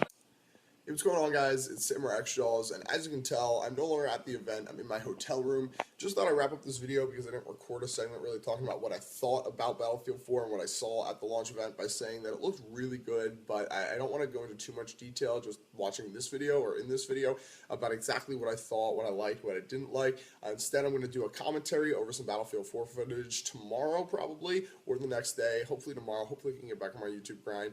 Being around a bunch of YouTubers always inspires you to want to make videos because you see how much fun they're having doing it. Anyway, so yeah, Battlefield 4 looked awesome. We only got to see the single player, unfortunately, so I can't judge the multiplayer, which is what I'm sure most of you guys are interested in. But it is still going to be a next-gen console game, which makes the launch of this really freaking sick. So, big thanks to EA, big thanks to all the YouTubers who are in this video for being in this video, and I'll catch you guys later. Bye. Oh, like the video if you enjoyed it. Appreciate that. Peace out. Bye. Right, so there was this one time I fell on a trampoline and I broke my potato. Hashtag xJawz hacked. Hey, what's going on, guys? It's Sammer xJawz, and you're probably wondering what the hell I'm doing uploading a video today and what I'm going to be talking about, especially since last night Syndicate Tom decided to randomly make and upload a video to my channel that I did not think he was going to upload right after we made, basically just spewing out some randomness. So we had been hanging out all night, and I had been talking to them about how a couple people in my life had really been encouraging me to start doing YouTube videos again, and I wanted to talk about that in this video, and also something else I'll get to in a little bit, the whole concept of "You've changed, xJawz, you've changed," and I'm saying changed right there without an A, because that's a little inside joke me, Muzzlefuzza, Syndicate, and Jericho have been making for the past couple weeks, but you know, that's just mocking all the people on Twitter and Facebook and comments of YouTube videos who tell you, you know, you've changed in such a negative way, and we're really, you know, change, it's not good to inherently view change as a negative thing. Change in a lot of situations can be growth. It can be learning. It could be changing for the better. Change can be good. Change can be bad. It's not inherently one or the other. But anyway, I want to talk about a couple different things here. One, my less frequent upload schedule. So I have been uploading a lot less frequently because, one, it's something I do quite often. I kind of like that. That's the way I've chosen to run my YouTube, the past couple years, because there's more to life than YouTube, and subscribers typically don't like to hear that. Viewers would much prefer you spend all your time focusing on, creating entertaining content for them. And trust me, I want to do that in a big way for you guys, but, there's a person on the other end of YouTube videos that you need to take into account, and their happiness and their situation. And I'd like you all to take a minute to step out of this mentality of, oh my god, xJawz is just a super lucky kid who started making lots of money at 16, being a YouTuber, and start to think how that sort of situation could kind of be pretty shocking for a human being to sort of go through, where hundreds of thousands of people are not just listening to the opinions of someone, but are also criticizing. A lot of them are at least criticizing the opinions of this one person. So it gets kind of hairy. It can get hairy. And I'll tell you, I wasn't always a completely sane person all the way through the past couple of years, but I like to think I am today. And I like to think it's because, I've been able to sort of handle this and also digest it in a more positive way than I guess that everyone or most YouTubers might digest their own little, test of fame or taste of fame. Sorry, not test of fame. But anyway, let me move on to what I want to do with my YouTube channel and why I was actually convinced to start doing YouTube videos again. So, I had tons of people obviously telling me, Sam, you need to continue doing this because this is your livelihood, this is your job, you stopped going to college, this is what you said you were going to do, and you need to make money doing this. You shouldn't give up your job and just try and focus on other things that aren't, guarantees. But I could never use that as a good enough reason why to stay on YouTube. I first took a break from YouTube about a year and a half ago. When I went to college, I was still making really good money with my channel, averaging over 5 million, 6 million views a month, and, had just a good lifestyle where, I decided I was going to take a break. I was going to just have fun. And that was good for my mental sanity. And it was also just good for me as a person because it helped me become a more rounded person. Anyway, fast forward to, the past couple months, I've been working a lot more. And although, I could have been on YouTube making a lot of content, and it would have been very easy for me to pump out pretty mediocre content, I didn't want to do that because I felt like my content should have value to it. And it might be better for me to do no content than to do mediocre content. But now I'm in a place where I'm going to be settled in LA in just a week. The next week is going to be really relaxing for me. Starting, just a few days ago, things have been pretty relaxing for me. I've been sort of calming down, settling down. Things have been getting a lot better with my actual job with the Hipset Network, which is the official name of the network that I'm working for, which hopefully you guys will be hearing a lot more about soon. I don't know if you guys care, but we recently signed Tyga to our network. I guess I can publicly talk about that on my YouTube channel. That's pretty cool. I got to meet him a few weeks ago on his bus while he was doing a video for Fuck for the Road with Chris Brown. Chris Brown was there too. I got to see him for a second. Didn't get to shake his hand or talk to him, but I got to see him. And yeah, I don't know. Anyway, enough about that. I'm gonna have a lot more time to make videos, so I want to make time to talk about things that matter. And why do I want to come back to my channel right now? And why am I so motivated right now? Because I've been thinking a lot about a concept that I think is going to shape who I am for the rest of my life. And that's a pretty dramatic statement to make for an 18-year-old. And it's a pretty dramatic statement, I'm sure, for a lot of you guys to digest. But I'll tell you what it is right now. And hopefully you guys could appreciate it and understand where I'm coming from here. I've been thinking about the idea that there may be something in life that matters more than my personal happiness, and that's my impact, my impact on the world around me and the people around me, more importantly, the life around me, might be more important than, me necessarily just being as happy as possible at all times. And, where I'm going with that is I want to be able to use my channel not as a business of mine, which can be morally conflicting, but rather as a place for me to entertain and to do a little bit of teaching. And I don't want you to get the wrong idea. I'm not going to be sitting here giving lectures on my fucking YouTube channel like I'm a history teacher or something like that. I realize I'm a few years older than my average audience member. According to the Google Analytics on the back end, my average viewer is 16 years old, and I'm going to be turning 19 soon. So I've got 2 to 3 years, 2.5 years, whatever, on most of you guys at least. I know there's plenty of you guys who are older than me. Trust me, I get that. I'm not naive to that. But I feel like I might be in a position where I have some experiences I could share with you guys that might make you a little bit more sane, or think, you're a little bit less crazy, because I've been there. A lot of the people are going through a lot of shit you're going through. And, I know I came from a situation where I didn't have anyone to talk to or to relate to when I was growing up. And there were a lot of moments where I thought I was the only one going through certain shit, and I was really very naive in thinking so. So anyway, I'm going to be talking probably over the next couple of weeks about a lot of controversial shit, a lot of stuff that might hurt my relationships with, companies, sponsors, whatever. But stuff I think is important for me to put out there on my YouTube channel, because I think I could probably do some good by talking about subjects like weed and sex and stuff that tempt you at a young age that a lot of other people are telling you all these mixed messages about. So I could probably give you guys my own personal experience, because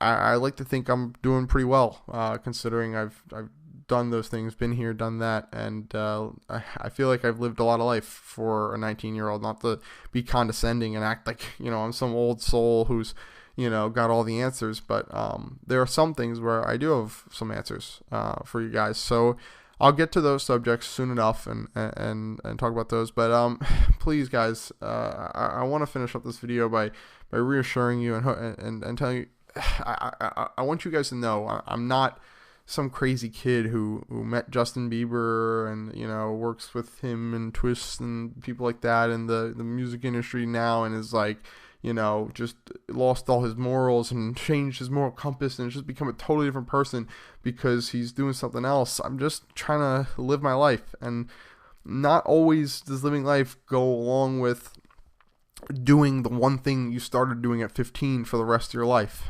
And I know you guys don't want to hear me tell you I'm not going to do YouTube videos, and I'm not here telling you I'm not going to do YouTube videos. I'm just here telling you I'm going to be doing different kinds of videos, and there might not ever be as much as there once was. I might not ever be able to get back to doing 3 videos a day.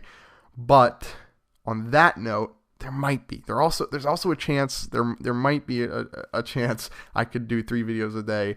They would just have to be different kind of videos, because I don't have as much time to dedicate towards gaming, but I could vlog, which is a possibility.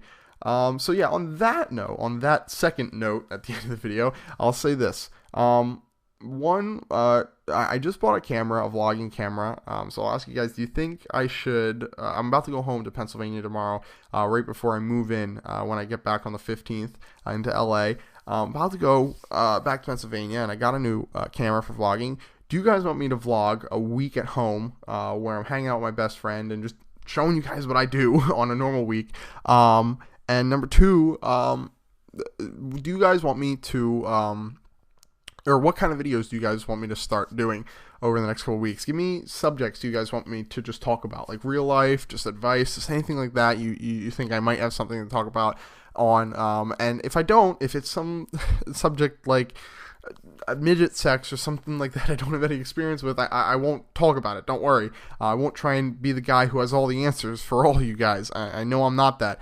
But if I see some comments with subjects that are like stuff I've had a lot of experience with, whether it be a thing or a type of people or whatever, I'll then do a video about it and let you guys hear what I have to say. But don't think I'm here in this video trying to say like, oh, come to me for all your answers, because I never want to be that guy. I always want to be the guy promoting you guys to go out and try and find answers. And in some cases, I might be the guy for those, but in most cases, I won't be. But for the topics I think I have something to say on, I definitely will try to put out some videos out there saying things about those things. So anyway, I'm rambling on here. End of the video. Please take a second if you would like me to come back and do more videos. I swear to gosh, every comment, every interaction with this video, every engagement rating, whatever, if you want to like it, you want to favorite it, you want to show it some love with a tweet, or just leave me some constructive criticism, leave a nice comment. It all makes me feel better, and it all makes me feel like this is a little bit more worthwhile than, I guess I used to think, because I have thought many a days of never going back to YouTube, and I don't want to do that. Not now in my life. I want to keep doing YouTube. Hey, what's going on, guys? It's Samurai xJawz, and the past couple days, I got to tell you, I've been thinking almost a little bit too much about what my next video would be and what I would talk about, because I don't really know a ton about Call of Duty, I guess you could say, at the moment. Now, I know a ton about the game, and obviously stuff I've learned over the past couple of years, but you guys want to hear new tips and tricks, new strategies, new information about what's coming out. That's what, guys like T. Martin and Hollier have been doing so well, and I would feel like an idiot, a buffoon, if I tried to do a video now talking about that stuff when I haven't been gaming the past couple months. So I thought I would talk about something I have been doing lately and pass on some, hopefully, words of wisdom to you guys, or some words that are hopefully of wisdom, however you want to say it, about just what I've been doing. So anyway, I have my own place now in North Hollywood. I'm recording this video as I'm standing up in front of my dresser that IKEA delivered today. I'm so happy to have my own furniture now. It was pretty cool. Yesterday I got to go pick it out. Still working on building a room. That's why I am standing in front of my dresser recording this commentary, not at a desk or something like that. Hopefully I'm going to get all that stuff sorted out in the next couple days. But it's a little bit exciting and a little bit scary at the same time. Actually, it's a lot exciting and a lot scary at the same time. That's a better way to put it. I'll tell you guys a brief background for those of you guys who may not remember. I'll refresh your, who may not know me or who may not remember. I'll refresh your memory. I dropped out of college at 16 years old. I graduated high school at 16, then went to college, went to about half a semester, and then dropped out. And actually, no, I was 17 at the time when I was in college.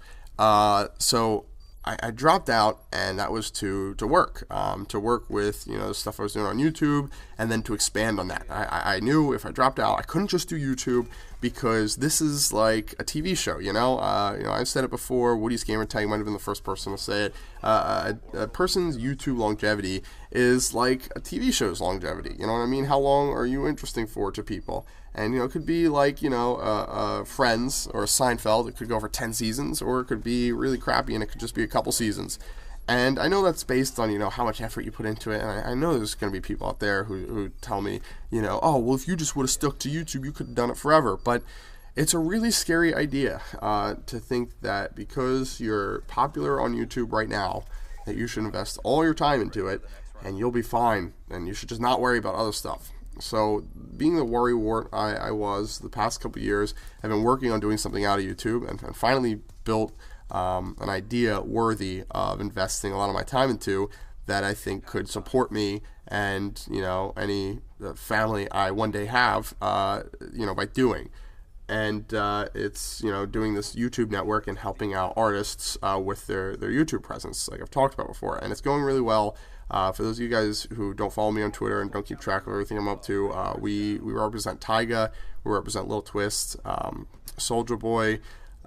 We've done stuff obviously for a lot of other artists, and I could sit here and name them all day. But things are going well, and it's really exciting. And it's not something necessarily that you guys would all be excited about, so I don't talk about it all the time. And I don't want you guys ever think I'm sitting here, just bragging in every video, talking about, I did this and that and the other thing, and that's not what you guys care about. So let's just talk more about this whole moving in thing and what it's teaching me. So one thing I'll tell you, it's starting to teach me, is that there's a little bit more importance to college than just the educational side of it. And I know, of course, the first and foremost thing is that you get a good education from college, but also the maturation process. college puts kids through is a big deal now. I realize that, you're living sort of on your own, typically just, a few hours from home, if not just a plane ride from home. You can always go see your parents. You're not supporting yourself usually. There are plenty of kids who do that in college, and I respect that a ton. That teaches kids a ton of work ethic. But I've said this before, I grew up pretty spoiled, so I didn't grow up with a ton of work ethic. So this has been, I guess, like that's the way I would put it. I don't want to ever be cocky and be like, oh yeah, I've got tons of work ethic. It doesn't matter, it doesn't matter how I was raised. I was raised not having to have a job when I turned 14. Not that I was given like tons of gifts or anything like that, but like my parents paid my phone bill. My parents, bought me presents, and I never had to pay for food, or if I wanted to go to the movies, they would give me money. So it's sort of like, I didn't really have to work for a lot of what I had. And I kind of, I don't, think that my parents were necessarily really wrong doing that, and I don't like hate them or by any means, have ill will towards them for raising me the way they did.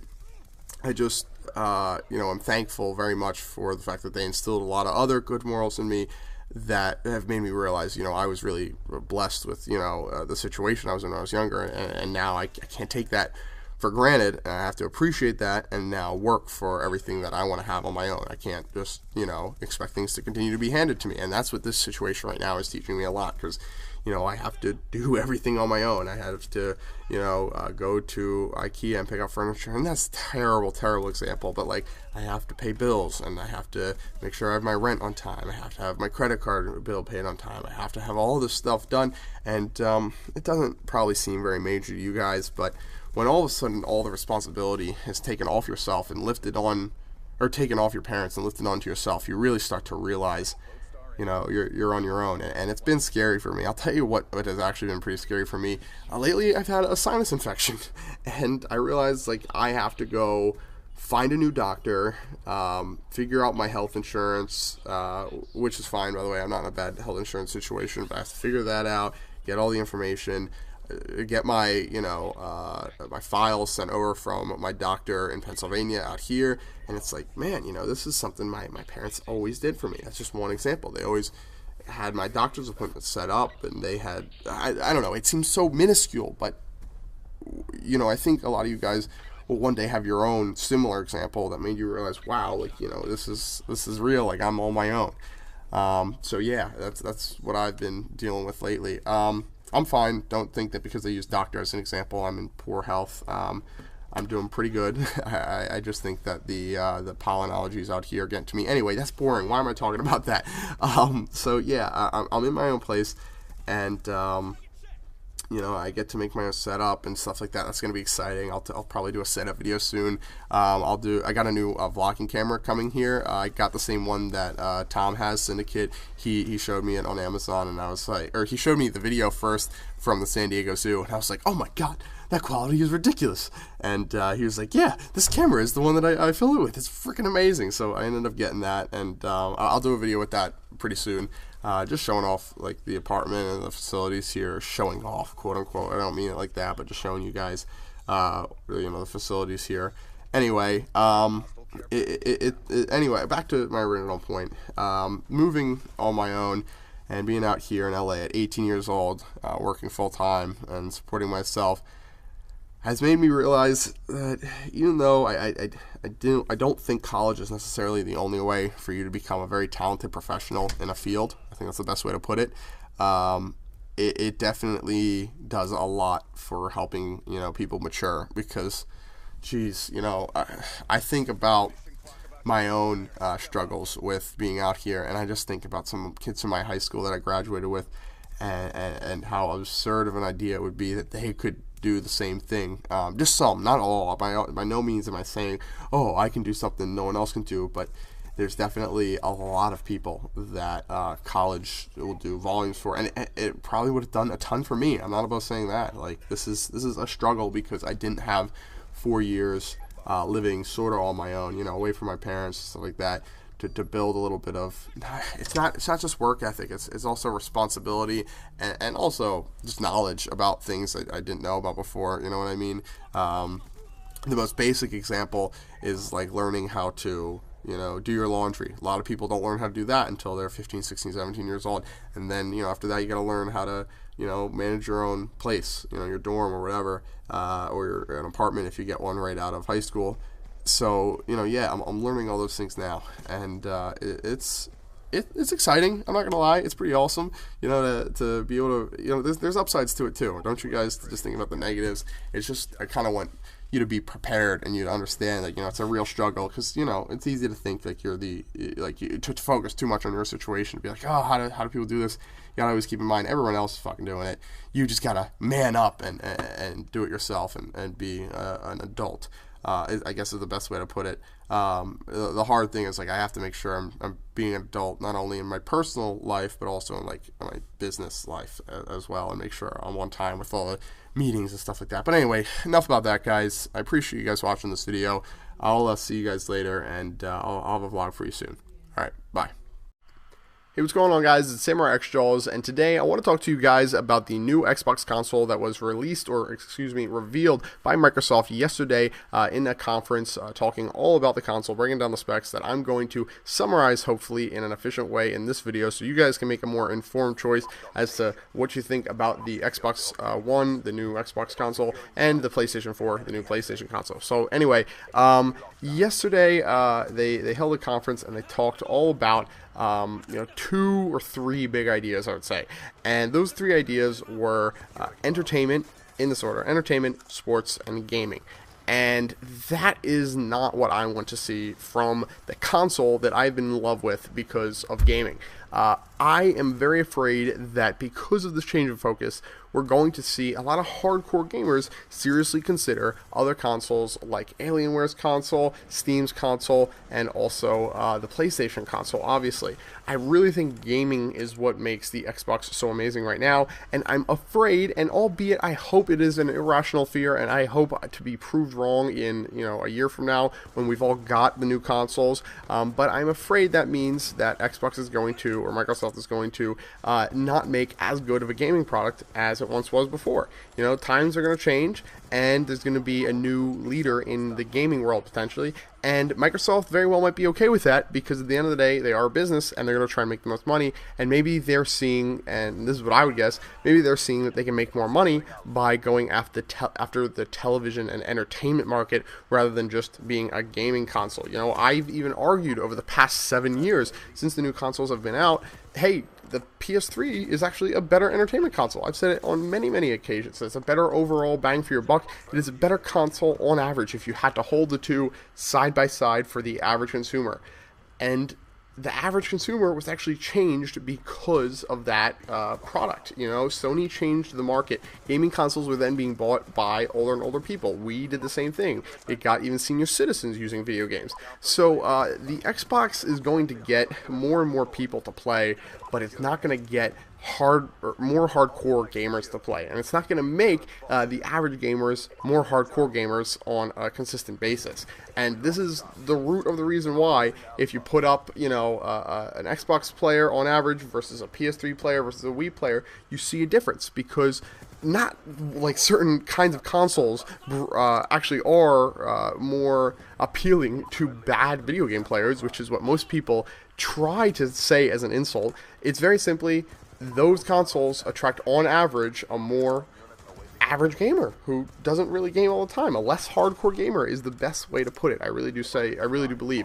So we'll see what happens over the next couple of years. But anyway, let's talk about the specific features that have me a little bit worried, but also some of the features that I actually really like. So let's get into it. Number one, you're going to be able to have Skype and television on your Xbox. So I talked about that already a little bit here. I just had it written down in my notes. This is probably going to be a big feature. They have the controls. We'll talk about the controller in just a minute, but on the controller, I will say right now, there is a button that looks like you can change, you can have picture-in-picture going, so that could mean television and your game, or Skype and your game, and I think that would be really cool, and that's probably what that button is going to be used for. They haven't announced it yet. They actually let people hands-on use the controller, but did not let them know and did not tell them what the those two buttons where that replace the start and select buttons, what they actually meant. And I'll show you a picture on the screen, hopefully, while you're watching this video, or in the link in the description below, actually, of what I'm talking about, so you can make your own guess as to what those buttons do. But I think that's what that's going to be. So moving on, let's talk about the Connect. This is an interesting fact. You might not always have to be connected online with your console, but apparently Connect is going to have to be on all the time. And I just watched another company's review on the talk, so I tried to do some more research, but it seemed like that was the consensus. The Connect needed to be always on. And that scares me a little bit, because I don't want anyone to have the ability to hack into an Xbox server and see what people are doing from their Xboxes. And I know that seems like a wild impossibility, but I think hackers could get to that level. I don't know. Hopefully there's safeguards built in that make that impossible, and hopefully my fears are proved, again, irrational. But we'll have to wait and see, I guess. Moving on, let's talk now about the controller. So first off, let's talk about the impulse trigger word or phrase that's been getting thrown around. Even, I'll go further, dynamic impulse triggers, that phrase. If you heard it in someone else's video, or you heard it in the actual conference, you're probably wondering what that means. What it sounds like it means is basically rumble triggers. That's what they should have called them. We added a little bit of rumbling to the triggers, and we don't want to call it rumbling because that doesn't sound very impressive, does it? So they chose to use 3 words or 2 words, I guess, rather than 1, just to make it sound a little bit more fancy, like they did something more than they actually did. I understand that they have an idea in their head that this extra rumble will make for a more in-depth experience. However, I think it's wrong to, I guess, deceive people and call it dynamic impulse triggers, as if that, is really what they should be called. I think that this effect, or this whole idea, should just be called Super Rumble from now on. We should make that a hashtag, I think. I don't know. You guys let me know what you think in the description below, or in the comments below. Am I just being a pessimist, or is this just Super Rumble? Let me know what you think again. And let's move on. Other features about the controller that are noteworthy: the battery pack was made smaller so that it's a little bit more sleek on the back side of the controller, and they say that that's going to make it easier for people who have smaller hands, or perhaps even very large hands that might have otherwise rested very easily in that position, or in that spot on the controller. It's going to make it easier for them to grip the controller, people who have small or large hands. So hopefully that is true. It's going to have to take actually holding the controller myself for me to feel if it's comfortable for me, but I don't see why not. Moving on, the D-pad, I was skeptical at first, but I watched an IGN interview where the reviewer who had actually used the controller, or actually both the reviewers who had both actually tested out the controllers in person, said that the D-pad, the new D-pad, is much better, and they like it a lot, so I'm not really skeptical about that. They sounded very confident about that. Next, I think that's actually about it with the controller. The ridged analog sticks. So a lot of people might overlook this as no big deal, but just so you guys are aware of the thinking behind it, which I think is in fact more important than the actual controller itself. Basically, they added these grip texture to the edge of the analog sticks. And a lot of people are wondering why they do this, and a lot of people are saying that this is stupid. However, what I think is awesome about this is that we're actually going to, it's actually going to be easier for us to use our finger in other positions than directly on top of the analog stick to move it around. So now if your finger's to the left, or up and to the left, or to the right and below, wherever, from the analog stick, your thumb, you're going to more easily be able to aim with it by moving your finger over just a little bit. So obviously that's going to help with a little bit of latency. When you start moving your finger over, you're going to get to hold it in a different position and have a lot more control over the analog stick. I think that's good. I think a lot of competitive gamers are going to like that. I think a lot of hardcore gamers are going to notice the difference and are going to like that. But people who just play casually aren't really going to care about that, because it's going to take a while of using a feature like that for you to really get comfortable enough with it that you're going to be able to make a lot out of it. You're going to make the most of it if you really game a lot and you've got good hand dexterity, I guess.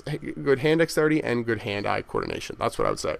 So that is about it for the controller. That is about it for the console that I know today. If you have anything specific, any questions about the console or any topics related to the new reveal of this Xbox One console from Microsoft, please let me know in the comment section below. I might make a video again about this, maybe comparing it to the PS4 if I start looking into the PlayStation 4, because I really haven't over the past couple weeks. And yeah, that's about it, guys. That's, you know, my little take on the Xbox One. I hope you guys enjoyed this video. If you did, please take a second to give it a like rating. I'd really appreciate that. Check out my Twitter and my Instagram. They'll be in the description below. And have a nice day. Bye.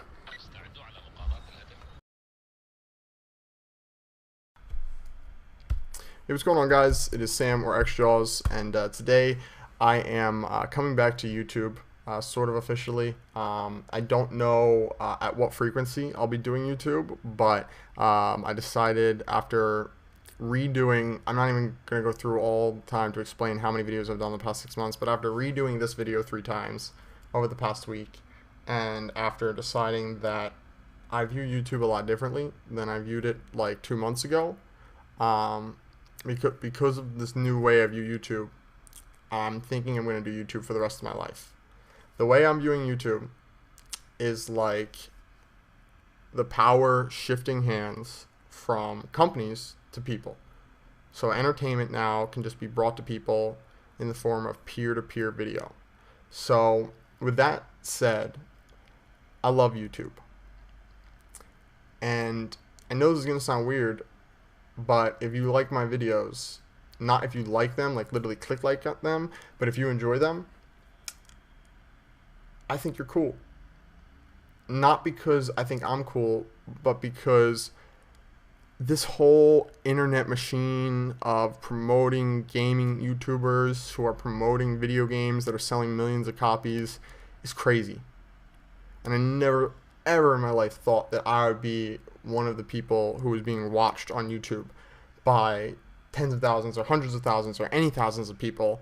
And I've always said the way I think about my YouTube subscribers is like schools of people. And there's a very specific reason for that. It's because I grew up just one kid in a school of 2,000 people with no friends until senior year when I met my best friend, Bern. And no one wanted to be my friend before they knew about my YouTube channel. But these days, when I'm bored and I need someone to hang out with because I'm feeling lonely because I live in LA and my best friend lives in Texas, I hit up Lil Twist and I go hang out with whoever he's hanging out with, or I hang out with my roommate, or I go hang out with the Gamer Shore guys. And that's been my life for the past 12 months. So with that said, over the past 72 hours, what I'm going to explain I've done is hype up my YouTube channel on purpose to just start doing YouTube videos again, but not for the purpose of making money. If my plan goes according to plan, I plan on never putting ads on my YouTube channel again, or ever taking money to promote a product on YouTube that I didn't actually create. So without actually going into too much detail just yet, and running with the idea of don't believe me, just watch what I do. Now I'm going to go through my tweets from the past however many hours I can get to in like 5 minutes. It's like 8:07 a.m. right now in the morning. I'm about to upload this video.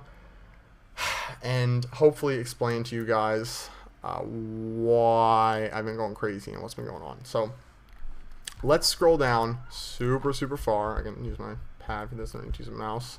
Okay, start distance almost full. I knew that. And I'm going to scroll all the way down here to as far as I can get to where this all started the other day, where I went fucking crazy pretty much on Twitter, where I went Gucci Mane, as my roommate Mozzie says. It started with me seeing a video talking about Adderall.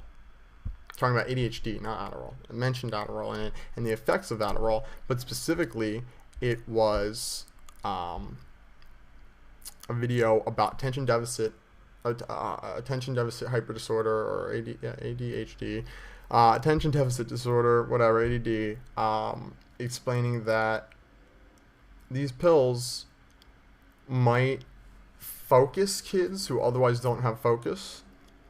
But if you look at the world around us, we have shaped a society that is breeding attention deficit disordered kids. All the screens that we have in front of us, one of the biggest screens, not biggest as far as size, but as far as the amount of people looking at it, is our computer screens, where people are watching YouTube videos all the time. That's one of those screens that's diverting our attention and giving us instant gratification whenever we want, entertainment. And that's what Facebook is. It's entertainment, social entertainment. That's what Twitter is, social entertainment. And then Instagram is like Facebook pictures plus a cool filter, now plus 15 seconds of video, plus a cool UI, all in an app form. McDonald's is cheap, fast, okay, quick, cheap, quick, fast, whatever, unhealthy food. And so is every fast food restaurant. And that's just commonplace. We all just recognize that, understand that, and understand if we buy that cheap food, we're going to end up getting lower quality food. The point I'm trying to make by bringing up these two totally separate ideas is just the world is not shaped for any random reason around us. It's shaped around us based on our wants, not our needs. With that said, on October 8th, I tweeted, "There are always at least two paths to take at any point in time. Gotta always use your head/heart and chase the things you believe in." Then later that day I said, and that's exactly what I've been doing the past 12 months, and things are about to get really exciting. And it was probably after I had a meeting with someone who I'm going to leave unnamed for right now, but who's helping me with a project I'm working on. Then I tweeted a picture of the sky. Let's look at that. I just thought the sky was super purple this morning. Not this morning, but this morning when I tweeted this. Got my purple pillow and my window over here, which is right next to me. I'll do a video of my apartment sometime soon. But anyway, back to the tweets. I found the guy who hacked me. I found his address, and I'm still deciding what to do with it. So if anyone has any ideas and you want to leave a comment, let me know. And then right here is the moment I'm talking about, November 12th, where I started going crazy. I got 8 retweets, 21 favorites. I said, gosh, so I just watched a TED Talk that inspired me to decide in the next 2 or 3 days I'm going to do a video. And this is November 12th. It's now November 20th. It's been 8 days. I'm going to do a video about Adderall again. And then I made a comment about Robin Williams just because the video that I just watched, the guy mentioned Robin Williams in it. And I'll link that video down below. It's a TED Talk. TED Talks are amazingly good for you to watch if you want to be intelligent. And they're on YouTube for free. Anyway, you should go check them out. Then I tweeted, I'll give you Twitter peeps a little insider information. I was just trying to tell people exactly what I was going to talk about. And then I tweeted this. I tweeted something about Adderall that I really want to talk about. I said, I'll give you Twitter peeps a little insider info about tomorrow/Thursday's video since I feel bad for teasing it already. But basically, I think our education system primarily, but also a lot of people, parents, make mistakes. And yes, I'm talking about the mistake to let your kid take medication before their brain is developed. 16 is an alright age to get treatment, but based on all studies done on Adderall, it shouldn't be used for more than 1 to 2 years for people to catch up.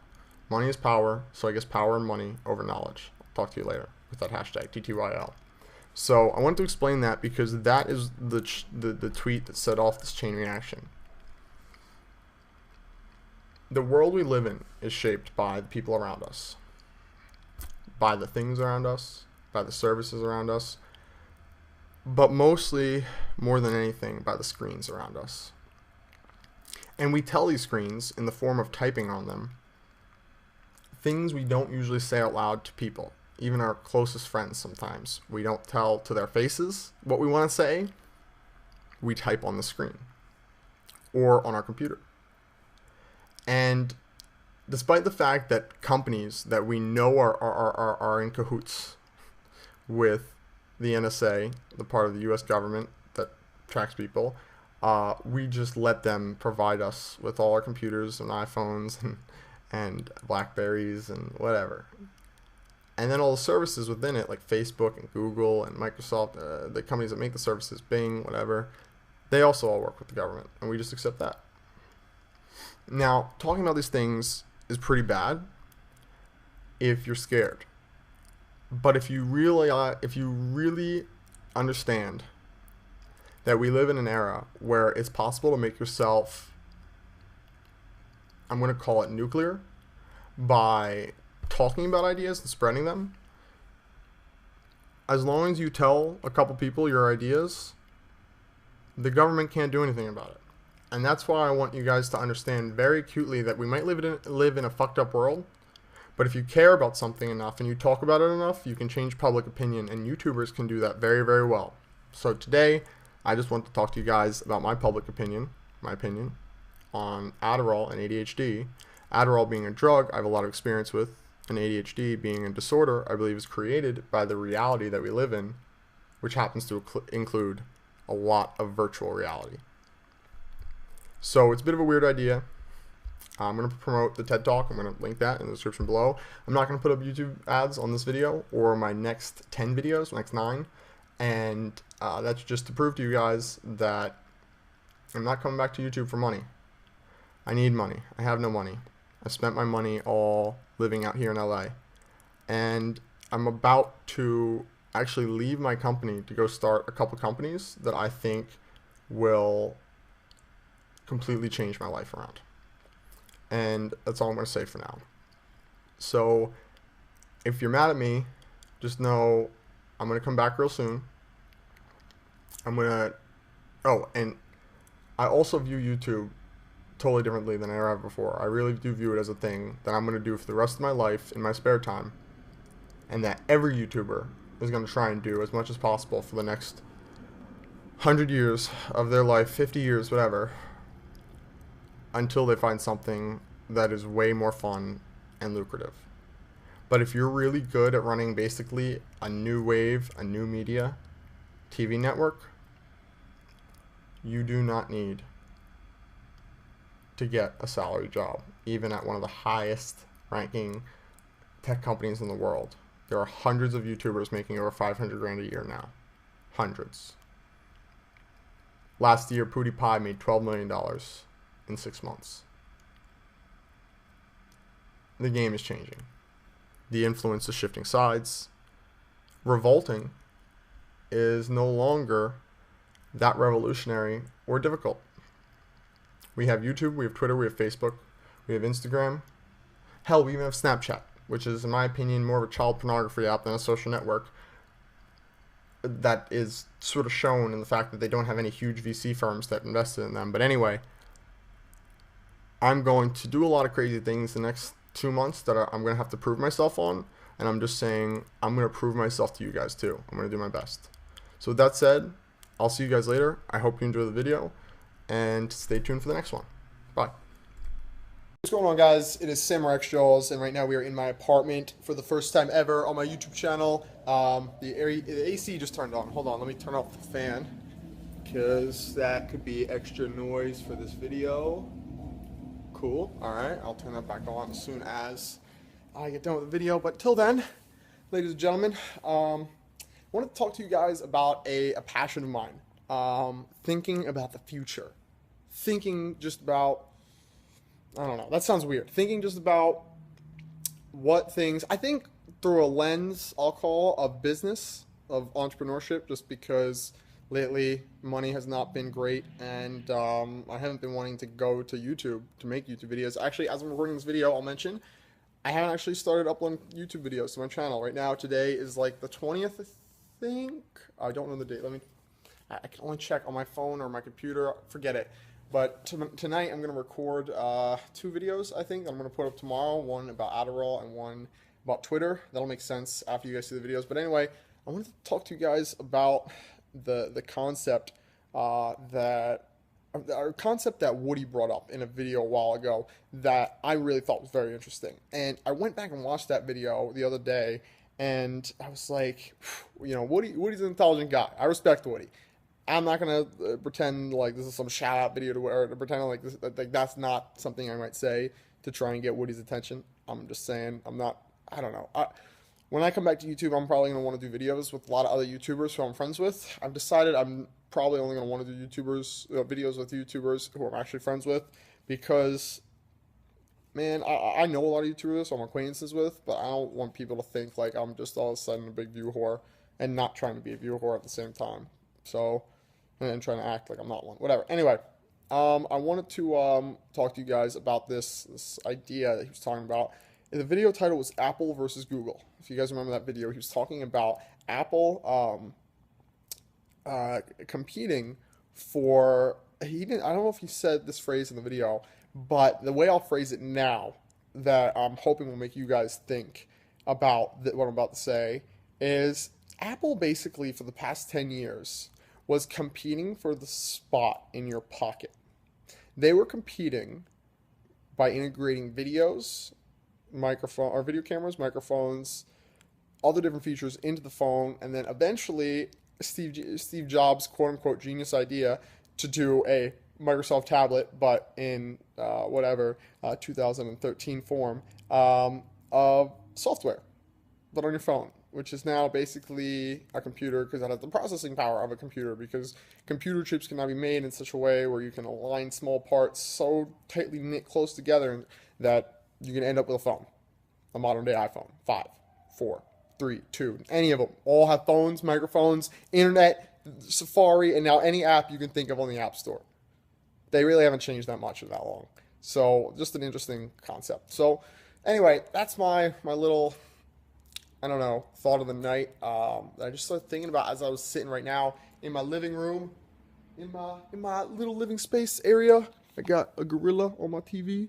It's kind of pretty. I don't know if you can see that well, so I'm not going to show that for too long. But anyway, you guys get it. I'm out here in LA, but anyway, the reason why sitting in my living room brought this to mind was because when you think about your living room and you think about a 1980s living room, here's what people might start to think I'm crazy.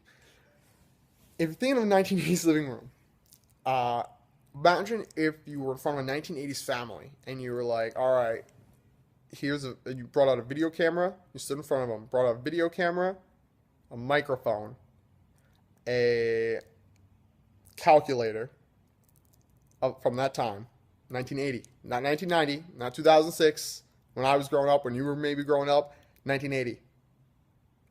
And they put all these things next to each other and are like, in about 30 years, there's going to be one thing that does all three things that this thing does, and it's going to be in everyone's pockets. And then they brought out a phone, and we're like, oh yeah, and this thing, it's going to be in everyone's pockets too, but it's going to be way smaller than it is now. And it's going to be so small, in fact, that all these things that are way bigger than phones at the time will also be able to fit inside of them, including computers, which no one knew until 1990, 91, 92, 93, I don't know. But until the early 1990s, people really did not know around the world that one day there'd be an information system like the internet.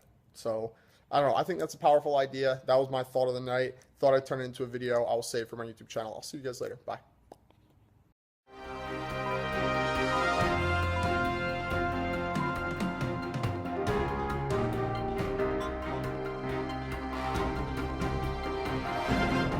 What is up, DramaAlert Nation? I'm your host, Killer Keemstar. Let's get right into the news.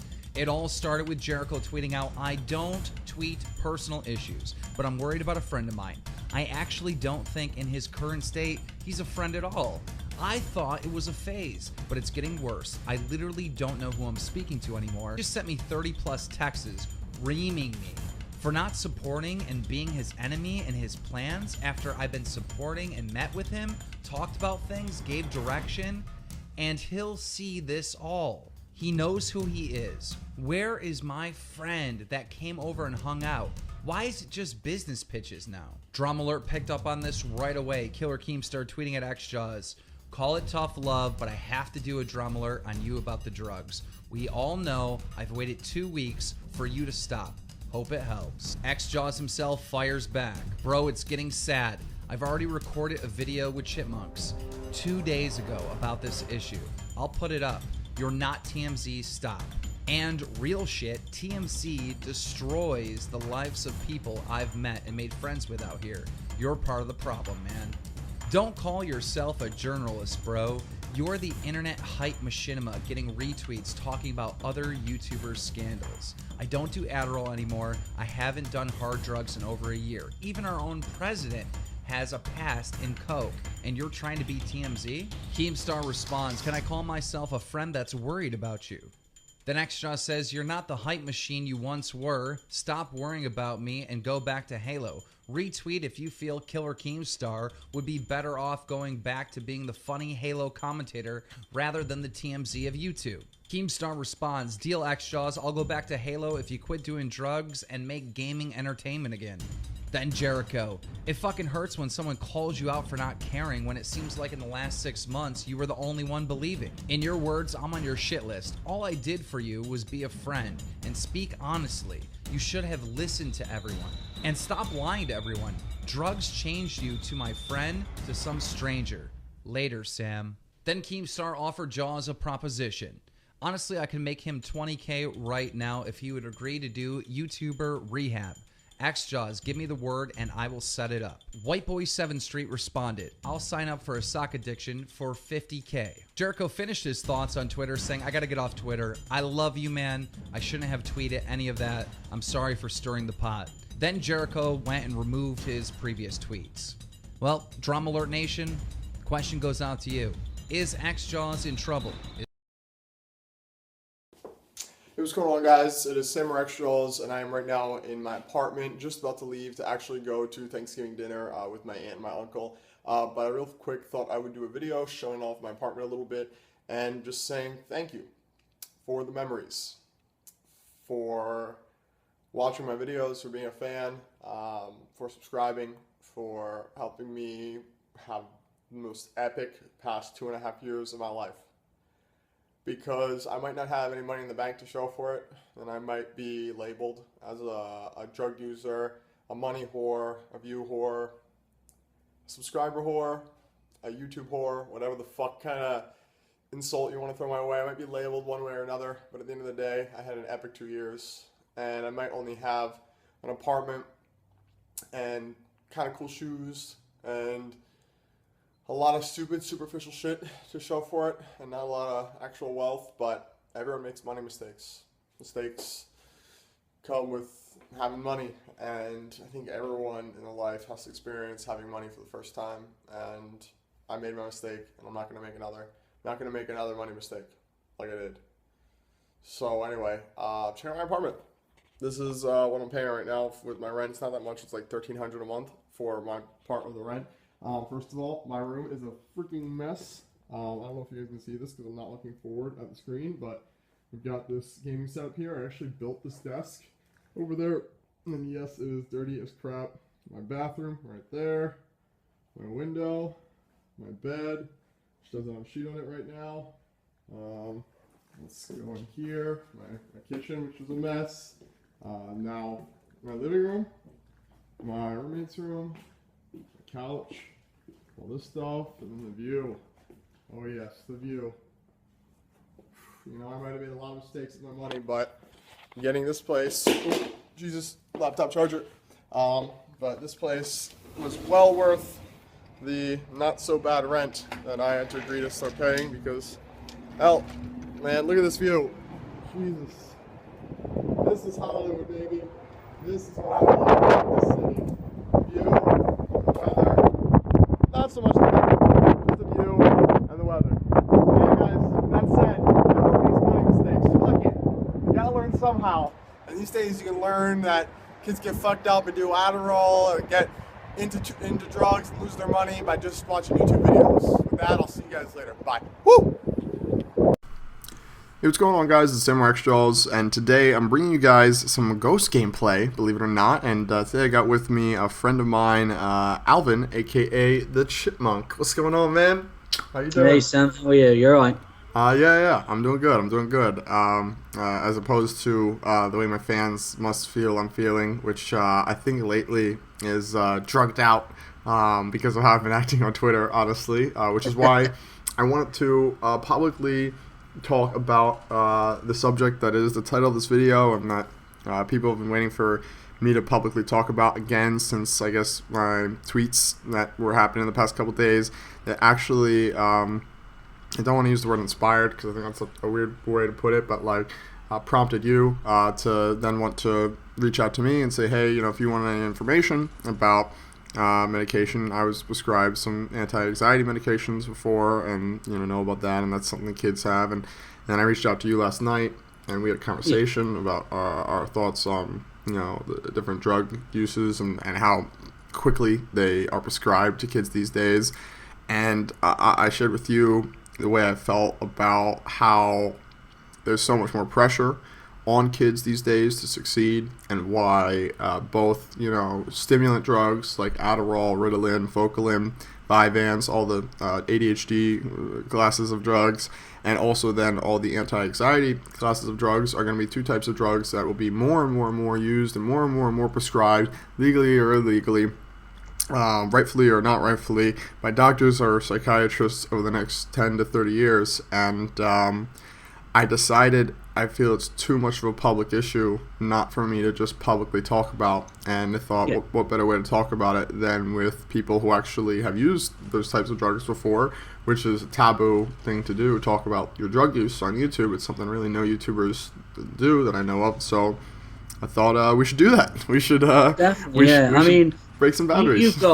You've got obviously a lot of fans that are young and quite impressionable, that will be at an age where they're looking for kind of leadership in certain things. They might not be able to go to the parents, and people like myself and yourself. I mean, I've had history with prescription drugs that I was prescribed from my doctor, and it's something that is very easily done, and I think a little bit too easily done. Now, quick for reference for the kids out there watching, just so everyone knows, I'm 19 and I live in the U.S. and you are not 19 and you don't live in the U.S. So what's your situation? I'm a little older than you, Sam. I'm 39. I'm nearly 40. Okay. And I've got two children myself. My daughter Chloe, who's 15, and my little boy Harry, who's 6. So. Gotcha.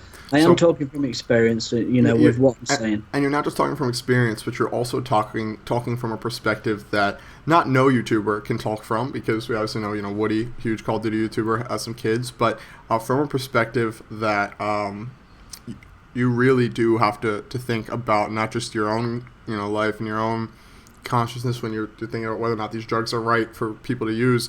You have to think about then what you would want your kids to and to not be prescribed necessarily for any disorders they may or may not have, or may feel they have because of any particular reason. Anyway, I thought I would just jump into this by quickly acknowledging the fact that I want to talk about drugs, but not just Adderall and now anti-anxiety medications, which I have used before.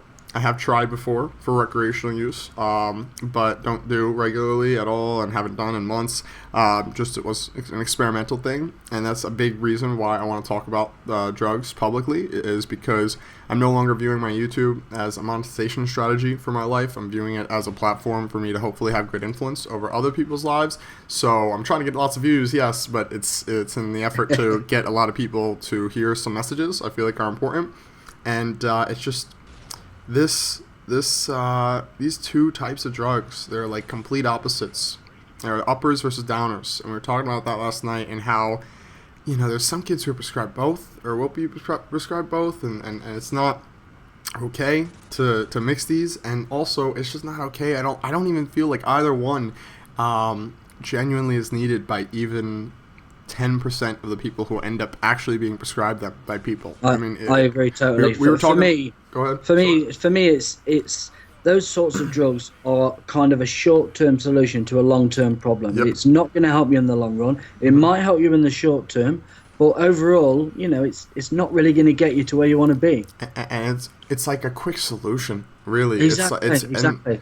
And there's so many different factors that factor into whether a kid would get diagnosed with having anxiety or for having attention deficit disorder or attention deficit hyperactivity disorder.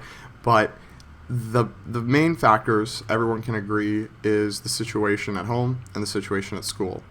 And the situation at school, in regards to ADHD, we find a lot of teachers being the recommenders and the instigators for kids to end up being put on these severe stimulants, which are amphetamines, which are in the same class of methamphetamines, a drug. It's that same type of drug.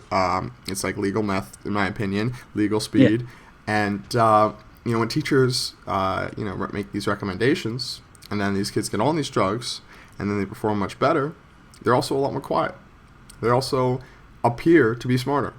They also seem to be doing better in life because they're getting closer and closer to their quote-unquote goals, which is getting straight A's in the college classes or the high school classes. Well, I feel like what ADHD does is it just causes kids to hyper-focus on whatever you tell them to focus on or whatever they have to focus on. And for me, when I would use the drug, I would focus on whatever I want to focus on. I wasn't in school. I wasn't in college. So I would use it to just try and work, and I would use it not even to work on YouTube. I was doing so much work outside of YouTube that's gotten me to where I am now. Not that I'm in some sort of elite position or where I'm making any sort of crazy money, but just got me out to LA and, you know, networking with people outside of just the YouTube industry. But, you know, I use it as a study/work drug when I wasn't in school. And, you know, it's easy to just perceive that performance-enhancing or the performance-enhancing drug as being just that, performance-enhancing drug, and then people will put their kids on what I think is the equivalent to being on a low amount of cocaine for the entire day. Yeah. Do you think it should be illegal, Sam? No. See, this is a common misconception people get about me when I start talking about ADHD. I feel that it is a real disorder onset by the pressure and the type of world that we live in today, the pressure in the world and the type of world that we live in today. And primarily, it is the world of switching between virtual realities. That includes diverting our eyeballs back and forth between different screens, yes, but not just the fact that we're changing from iPhone screen to computer screen to TV screen and back and forth and all. It's the fact that what we're doing on the screens is not anything we had the ability to do 30 years ago. Not even close. I mean, TV, yes, you could argue, Netflix, whatever on the computer is just like TV 30 years ago. But this is a generation of instant gratification, a generation of kids using Instagram and Twitter and social media to interact with other people as much as possible. And that's what they're spending so much of their time on when they're on these screens. And I've noticed something that I think is very, very, very, very, very true about these kids who are using social media is that their digital avatars aren't representative of their real life avatars. And these people are embarrassed of their real thoughts, feelings, and opinions about themselves, the people around them, and the world. And they don't share them with people. They don't share them with nearly as many people as they should. And I think that's very bad. And I think that it causes anxiety. I think it does. It's society's way of saying, you have to be a certain way to be socially acceptable. And it shouldn't be that way. You should be socially acceptable no matter what. Mm-hmm. There shouldn't be barriers there. These kids are having to fight for it. I constantly, growing up, we talked yesterday about two personal stories growing up about bullying and things that on set, not necessarily anxiety, but on set just us feeling unwanted by our peers. Exactly, yeah. Like outcasts, basically. Outcasts, exactly. And I know that we have a lot of fans who are huge gamers and who, from my experience in meeting them, absolutely no offense to anyone watching this video, are not the people who I would expect to be the most social. And that's just from meeting, fans of mine who weren't super outgoing, like wanting to party, wanting to go crazy people. And that's absolutely fine. I don't think people should be going out and partying and doing drugs and all this crazy stuff. I think they should be at home on the computers for a lot of the time, but to consume information and to have an amazing diet of information so you're becoming smarter and improving yourself, not to waste away your life on Facebook and Twitter and Instagram. Trying to fit in on the online world when you can't fit in the real world. Exactly, man. And you know what? It's so easy to find people online who you can relate to that sometimes it feels like the escape, like the end of escapes. Like, fuck, people might think, oh, fuck trying to make friends in the real world. I'm just going to do this internet thing. And that's what I really did. People really have to understand that my life growing up as a YouTuber was sitting in my room from 3 p.m. to 9 p.m. every day, except for getting dinner with my family, eating dinner downstairs in my living room with my family, or my dining room, and spending 6 hours a day typically working. But the work just happened to be something I loved, and it was YouTube, and it was interacting with people, and it was like my drug. But before I ever got into Adderall, because I wasn't doing Adderall when I was at my peak of doing YouTube 3 videos a day, my drug was the interaction. My drug was the social experience, and because I realized you were finally being accepted, weren't you? Whereas in life so far at that point you hadn't been accepted. Exactly. Yeah, and I feel like that story can relate to so many kids. I couldn't just not share a lot of this stuff with people. But I feel like I'm talking a little too much about myself here, man. I want to bring you on really because I wanted you to talk about your experience with a class of drug that I don't have any much experience with, specifically the drug that you had mentioned yesterday. I don't have any experience with, but like the class of anti-anxiety drugs that kids can develop dependencies on just as much as they can develop dependencies on ADHD medication. I feel so. I completely agree. They're not. Antidepressant drugs are basically happy drugs for when people, might lose a loved one, and those are really only meant for very short-term use. But anti-anxiety medication, I think, is almost as dependency-causing and can be worse. So, you want to share your story and a little bit about the background with those sort of drugs? I mean, it started for me when I was around 12, 13, and I came from out of a different town to a new town, went to a new school, and I just didn't fit in straight away. I was very small for my age, and the kids used to pick on me a lot, call me names, that kind of thing, because I was from a rougher part of town. We didn't have a lot of money. The kids at the school were all very rich, kind of thing, and I stuck out like a sore thumb. And you, as most people know, if you stand out in school, you're going to get a lot of attention in the wrong way. I mean, for me, I started having nightmares, couldn't sleep, that kind of thing. I just withdrew from society, basically. And back then, when I was that sort of age, I didn't have anything like the internet to go to because there wasn't anything like that then. What I did was I just withdrew from society for like 3 years, and the doctors put me on these tablets when I was about 30, and there was beta blockers. They basically slow your heart rate down. Yep, I know beta blockers are. I didn't know it was what you were on when you were younger. That's crazy. Yeah, they put me on them at 13. I'm like, I look back now and I think, why did you do that to me? That's insane. The only thing I know about beta blockers, the reason why I know about them is that presidents take them before speeches to slow their heart rate so that they can have more, they can speak more eloquently. Like Obama probably takes them. A lot of people probably take them before they do speeches to talk calmer. It just slows everything down. At 13. Yeah. Wow, and man. I was on them for about 3 years. Excuse me. I literally couldn't function without them because as soon as I came off those drugs, I started having panic attacks. So I'd then go back to the drugs because my panic attacks were my body's way of saying, I'm really hyper right now. And I had a lot of adrenaline rushing around my system because my body couldn't cope. And I'll be honest with you, I had pretty much a 10 to 15 year spell on and off prescription drugs. So I turned to a new drug called citalopram, which made me very calm again, but at the same time the side effects were horrific, really, really horrific. Lots of weight loss, weight gain, no appetite, massive appetite. This just destroyed me. This is really an epidemic that we're seeing now of kids with these sort of problems, and this growing in this society where there's more and more pressure being applied to kids, I think, in the schooling system to succeed, especially from what I've seen in the college system in the U.S. where I was, that's making these kids not only having a lot of anxiety, but also want to use the study drugs more and want to perform better. And it's causing depression and anxiety rates in college-age students across the world to be higher than they've ever been before. And it's something I feel that really just people need to hear about and to have public discussion about, because if not, the people who are going to have the discussions about them are going to be old, white, rich men, not necessarily white, but old, rich men who work at pharmaceutical companies who are going to lobby to doctors, lobbying not being legal in all countries, but lobbying being very, very known about and legal in the U.S., where companies pay everyone from politicians to doctors to be supporters of their companies.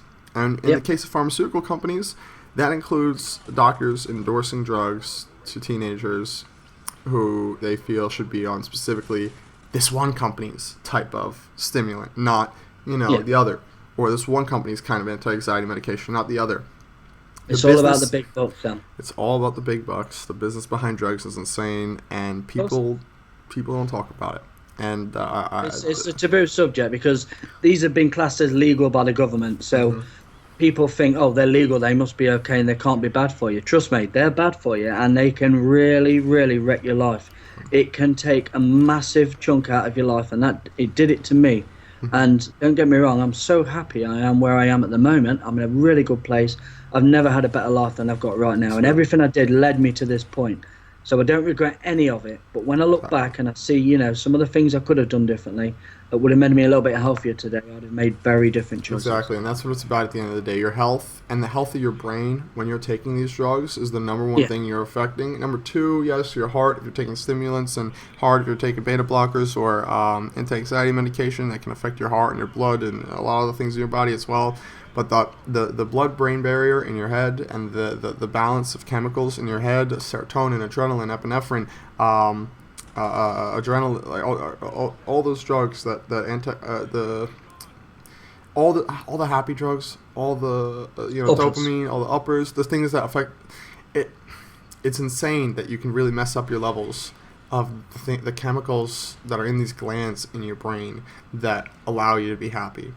And it's insane to think that doctors are so readily prescribing all these drugs that change the happy levels in kids' heads and could long-term really cause them to have depression earlier and just a lot of different health problems earlier on in life. So I kind of want to end the video on that note. I don't want to make this too long, but I want to thank you a ton for coming on and sharing with everyone your story and about these medications. Because I'm more than happy to help, Sam. It's just great to see you back uploading some Call of Duty gameplay. I'm sure your fans will be very happy about that. Yeah. This is Alvin's gameplay, by the way, guys. Also, I think it's very brave of you as well to broach this subject, because a lot of people won't do this and a lot of people won't touch this subject.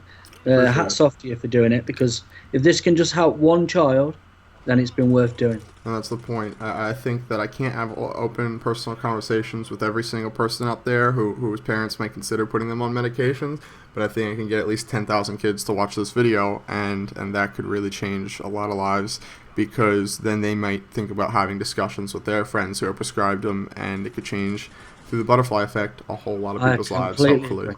So thank you for coming on so much, guys. Alvin's channel will be in the description below. Go check it out.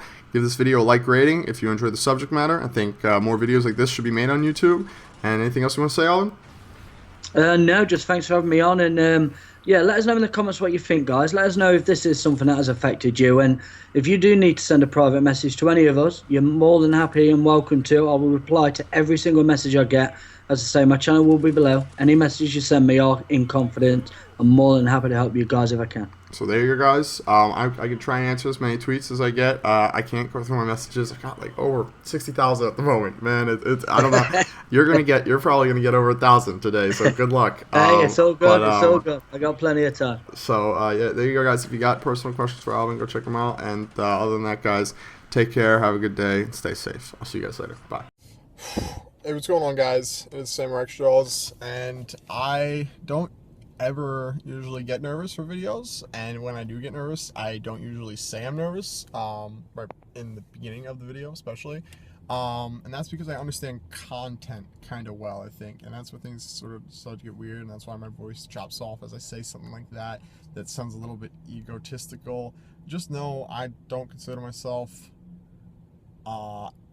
I might be an elitist, but I'm not like cocky, I don't think. I try and be as absolutely nice as possible to everyone that I meet who is less fortunate than I am, who's just different than I am, looks different, wears different clothes, is a different race, whatever. Anyway, it's really difficult for me right now to keep making YouTube videos and keep getting as bad a receptions as I am getting on YouTube. And I have so many people in my life, from YouTubers who think I'm on drugs, other friends of mine who think literally I am giving up my whole potential to do all these ideas that I've been telling these guys I want to pursue by doing drugs, by hurting my body, which is something I haven't done now. But I haven't done Adderall in so long now, and when I was doing it, I was doing it to such a degree where it was far above any prescribed amount. I'm not talking to you guys about just not taking, I'm not talking about ADHD and bringing up that stuff and making that the kind of content strategy, whatever, on my channel for no reason. I'm doing it, hold on, let me turn off my air conditioning. I'm not doing that for, I'm doing it because I'm obsessed with influence now. And it's the first time I've ever said that publicly on my channel. I'm obsessed with the idea of influence, and I'm scared to put out more videos that might be mush.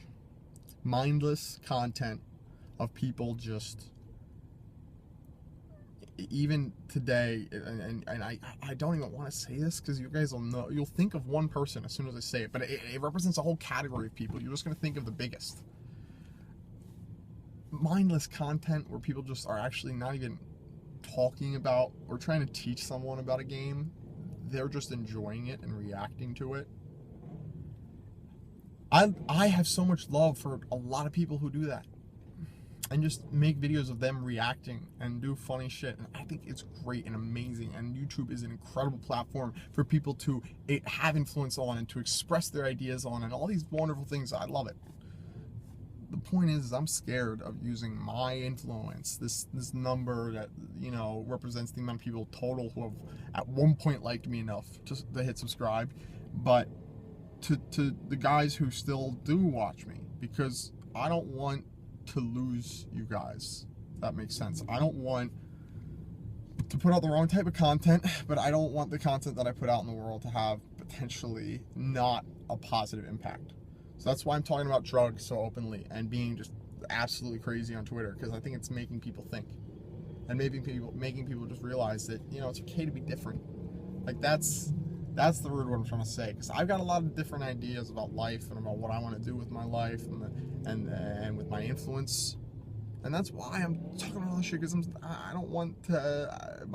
If I do succeed at any business I may create or succeed with any ideas I have, I might get money, and I've already had a situation where I ran into money and I squandered it on a lot of stupid stuff.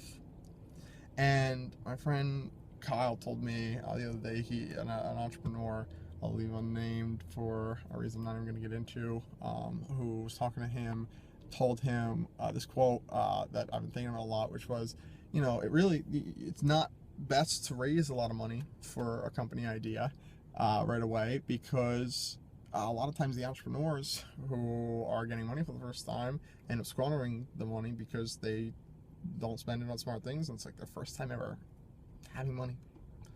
And that's a really powerful idea, that like the first time people run into money, they're 10 times more likely to fuck up than the 10th time maybe they have an idea for a company. So in my lifetime, I want to be an entrepreneur, which is a thing that not a lot of people like to talk about on YouTube. And my phone, my fucking memory card is about to expire, it's about to be up, so I gotta wrap this up. I'm going to do business and I'm going to do YouTube, and I'm just going to try and do them both without making people hate me, but I'm not going to put out mush content that's just mindless. You guys, I'm not even getting into it. I'll talk to you guys later. Have a good day. Not on drugs. Bye. Guys, I'm on vitamin and mineral pills. I take like 25 a day right now, and I feel better in the past 2 weeks than ever before. I'll see you guys later. Like the video if you enjoyed it. Like, favorite, subscribe. The old xJawz is back. Oh my god. Woo! I really just went crazy for a second there. I don't know. I got really excited. I'll see you guys later. Bye. Hey, what's going on, guys? It's Samurai xJawz, and I have to say, I absolutely fucking love the internet.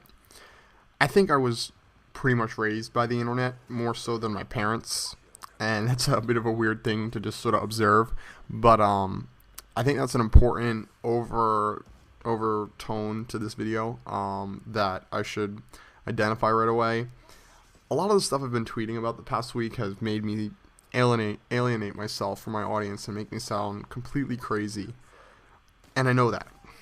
I want you guys to know I know that. But I also want you to know that everything that I've done over the past week has been in an effort to make a last-ditch attempt at grabbing on to the bit of internet fame, I'll say, that I have, a bit of internet success and influence that I have for good, to teach people about what I'm obsessed with. And today I'm going to do that in the form of this video. I am obsessed with longevity. I am obsessed with the idea that I'm not going to live past 70 or 80 or 90, and that when I do die, I will die. And that's going to be what happens. And some of you will take that to heart and some of you won't. But I'm here to tell you all one very simple thing that makes me sound absolutely positively insane to just about every human being I talk to, or would make me sound insane if I brought it up to their faces. I believe that everything from the chin down can be replaced by a machine that's yet to be created, because our bodies are like computers. But if you think of a computer like one of those towers, like not a laptop but a computer, and you think about the power supply, you realize that the power supply is just a battery, and the battery is connected to the wall, and the battery is sitting at the bottom left hand corner, or bottom right, or bottom front right, whatever, of the computer. And the hard drive's in there, and the graphics card's in there, and all this shit's in there. But the power supply to the body is a whole lot more than just this little piece component towards the bottom of it. It's the whole operation, pretty much. And that's just sort of the result of life. And we did not, as a race, stay on the ground or abide by the limitations of what we perceive to be the limitations. We created airplanes and spaceships. And we fucking destroyed that shit, man. We fucking created some of the coolest shit you'll ever see in the fucking world, because people looked at other people and said, I'm gonna do what I don't think you could do. And now I'm here to tell you guys that not only am I obsessed with longevity and do I want to make billions of dollars in my life, but I want to use it all for good. I want to create the next big YouTube network founded by a whole bunch of YouTubers on board with doing the same thing. And I want to own this entertainment industry and create a ton of content and have a good message with it. And then I want to create all these other kinds of companies. I want to create a vitamin and mineral pill company that would hurt GNC's business, or, you know, kill the site I bought my pills from, called RayandTerry.com, started by a guy who was hired by Google 6 months ago. And with that said, I'm going to leave you guys with that guy from Google's documentary trailer that I became obsessed with, absolutely obsessed with, after my best friend showed it to me about 12, maybe 14 months ago when I was back home in Pennsylvania, with the hope that you guys will get obsessed with it too, and get obsessed with life as I did growing up with the celebrities of my generation, who were Hutch and C. Nanners and Blame Truth and XCal. Just Call of Duty guys like me. And with that said, guys, enjoy life, but always think about something bigger than money, because there's absolutely something bigger than money, and it's called time. I'll see you guys later. Bye.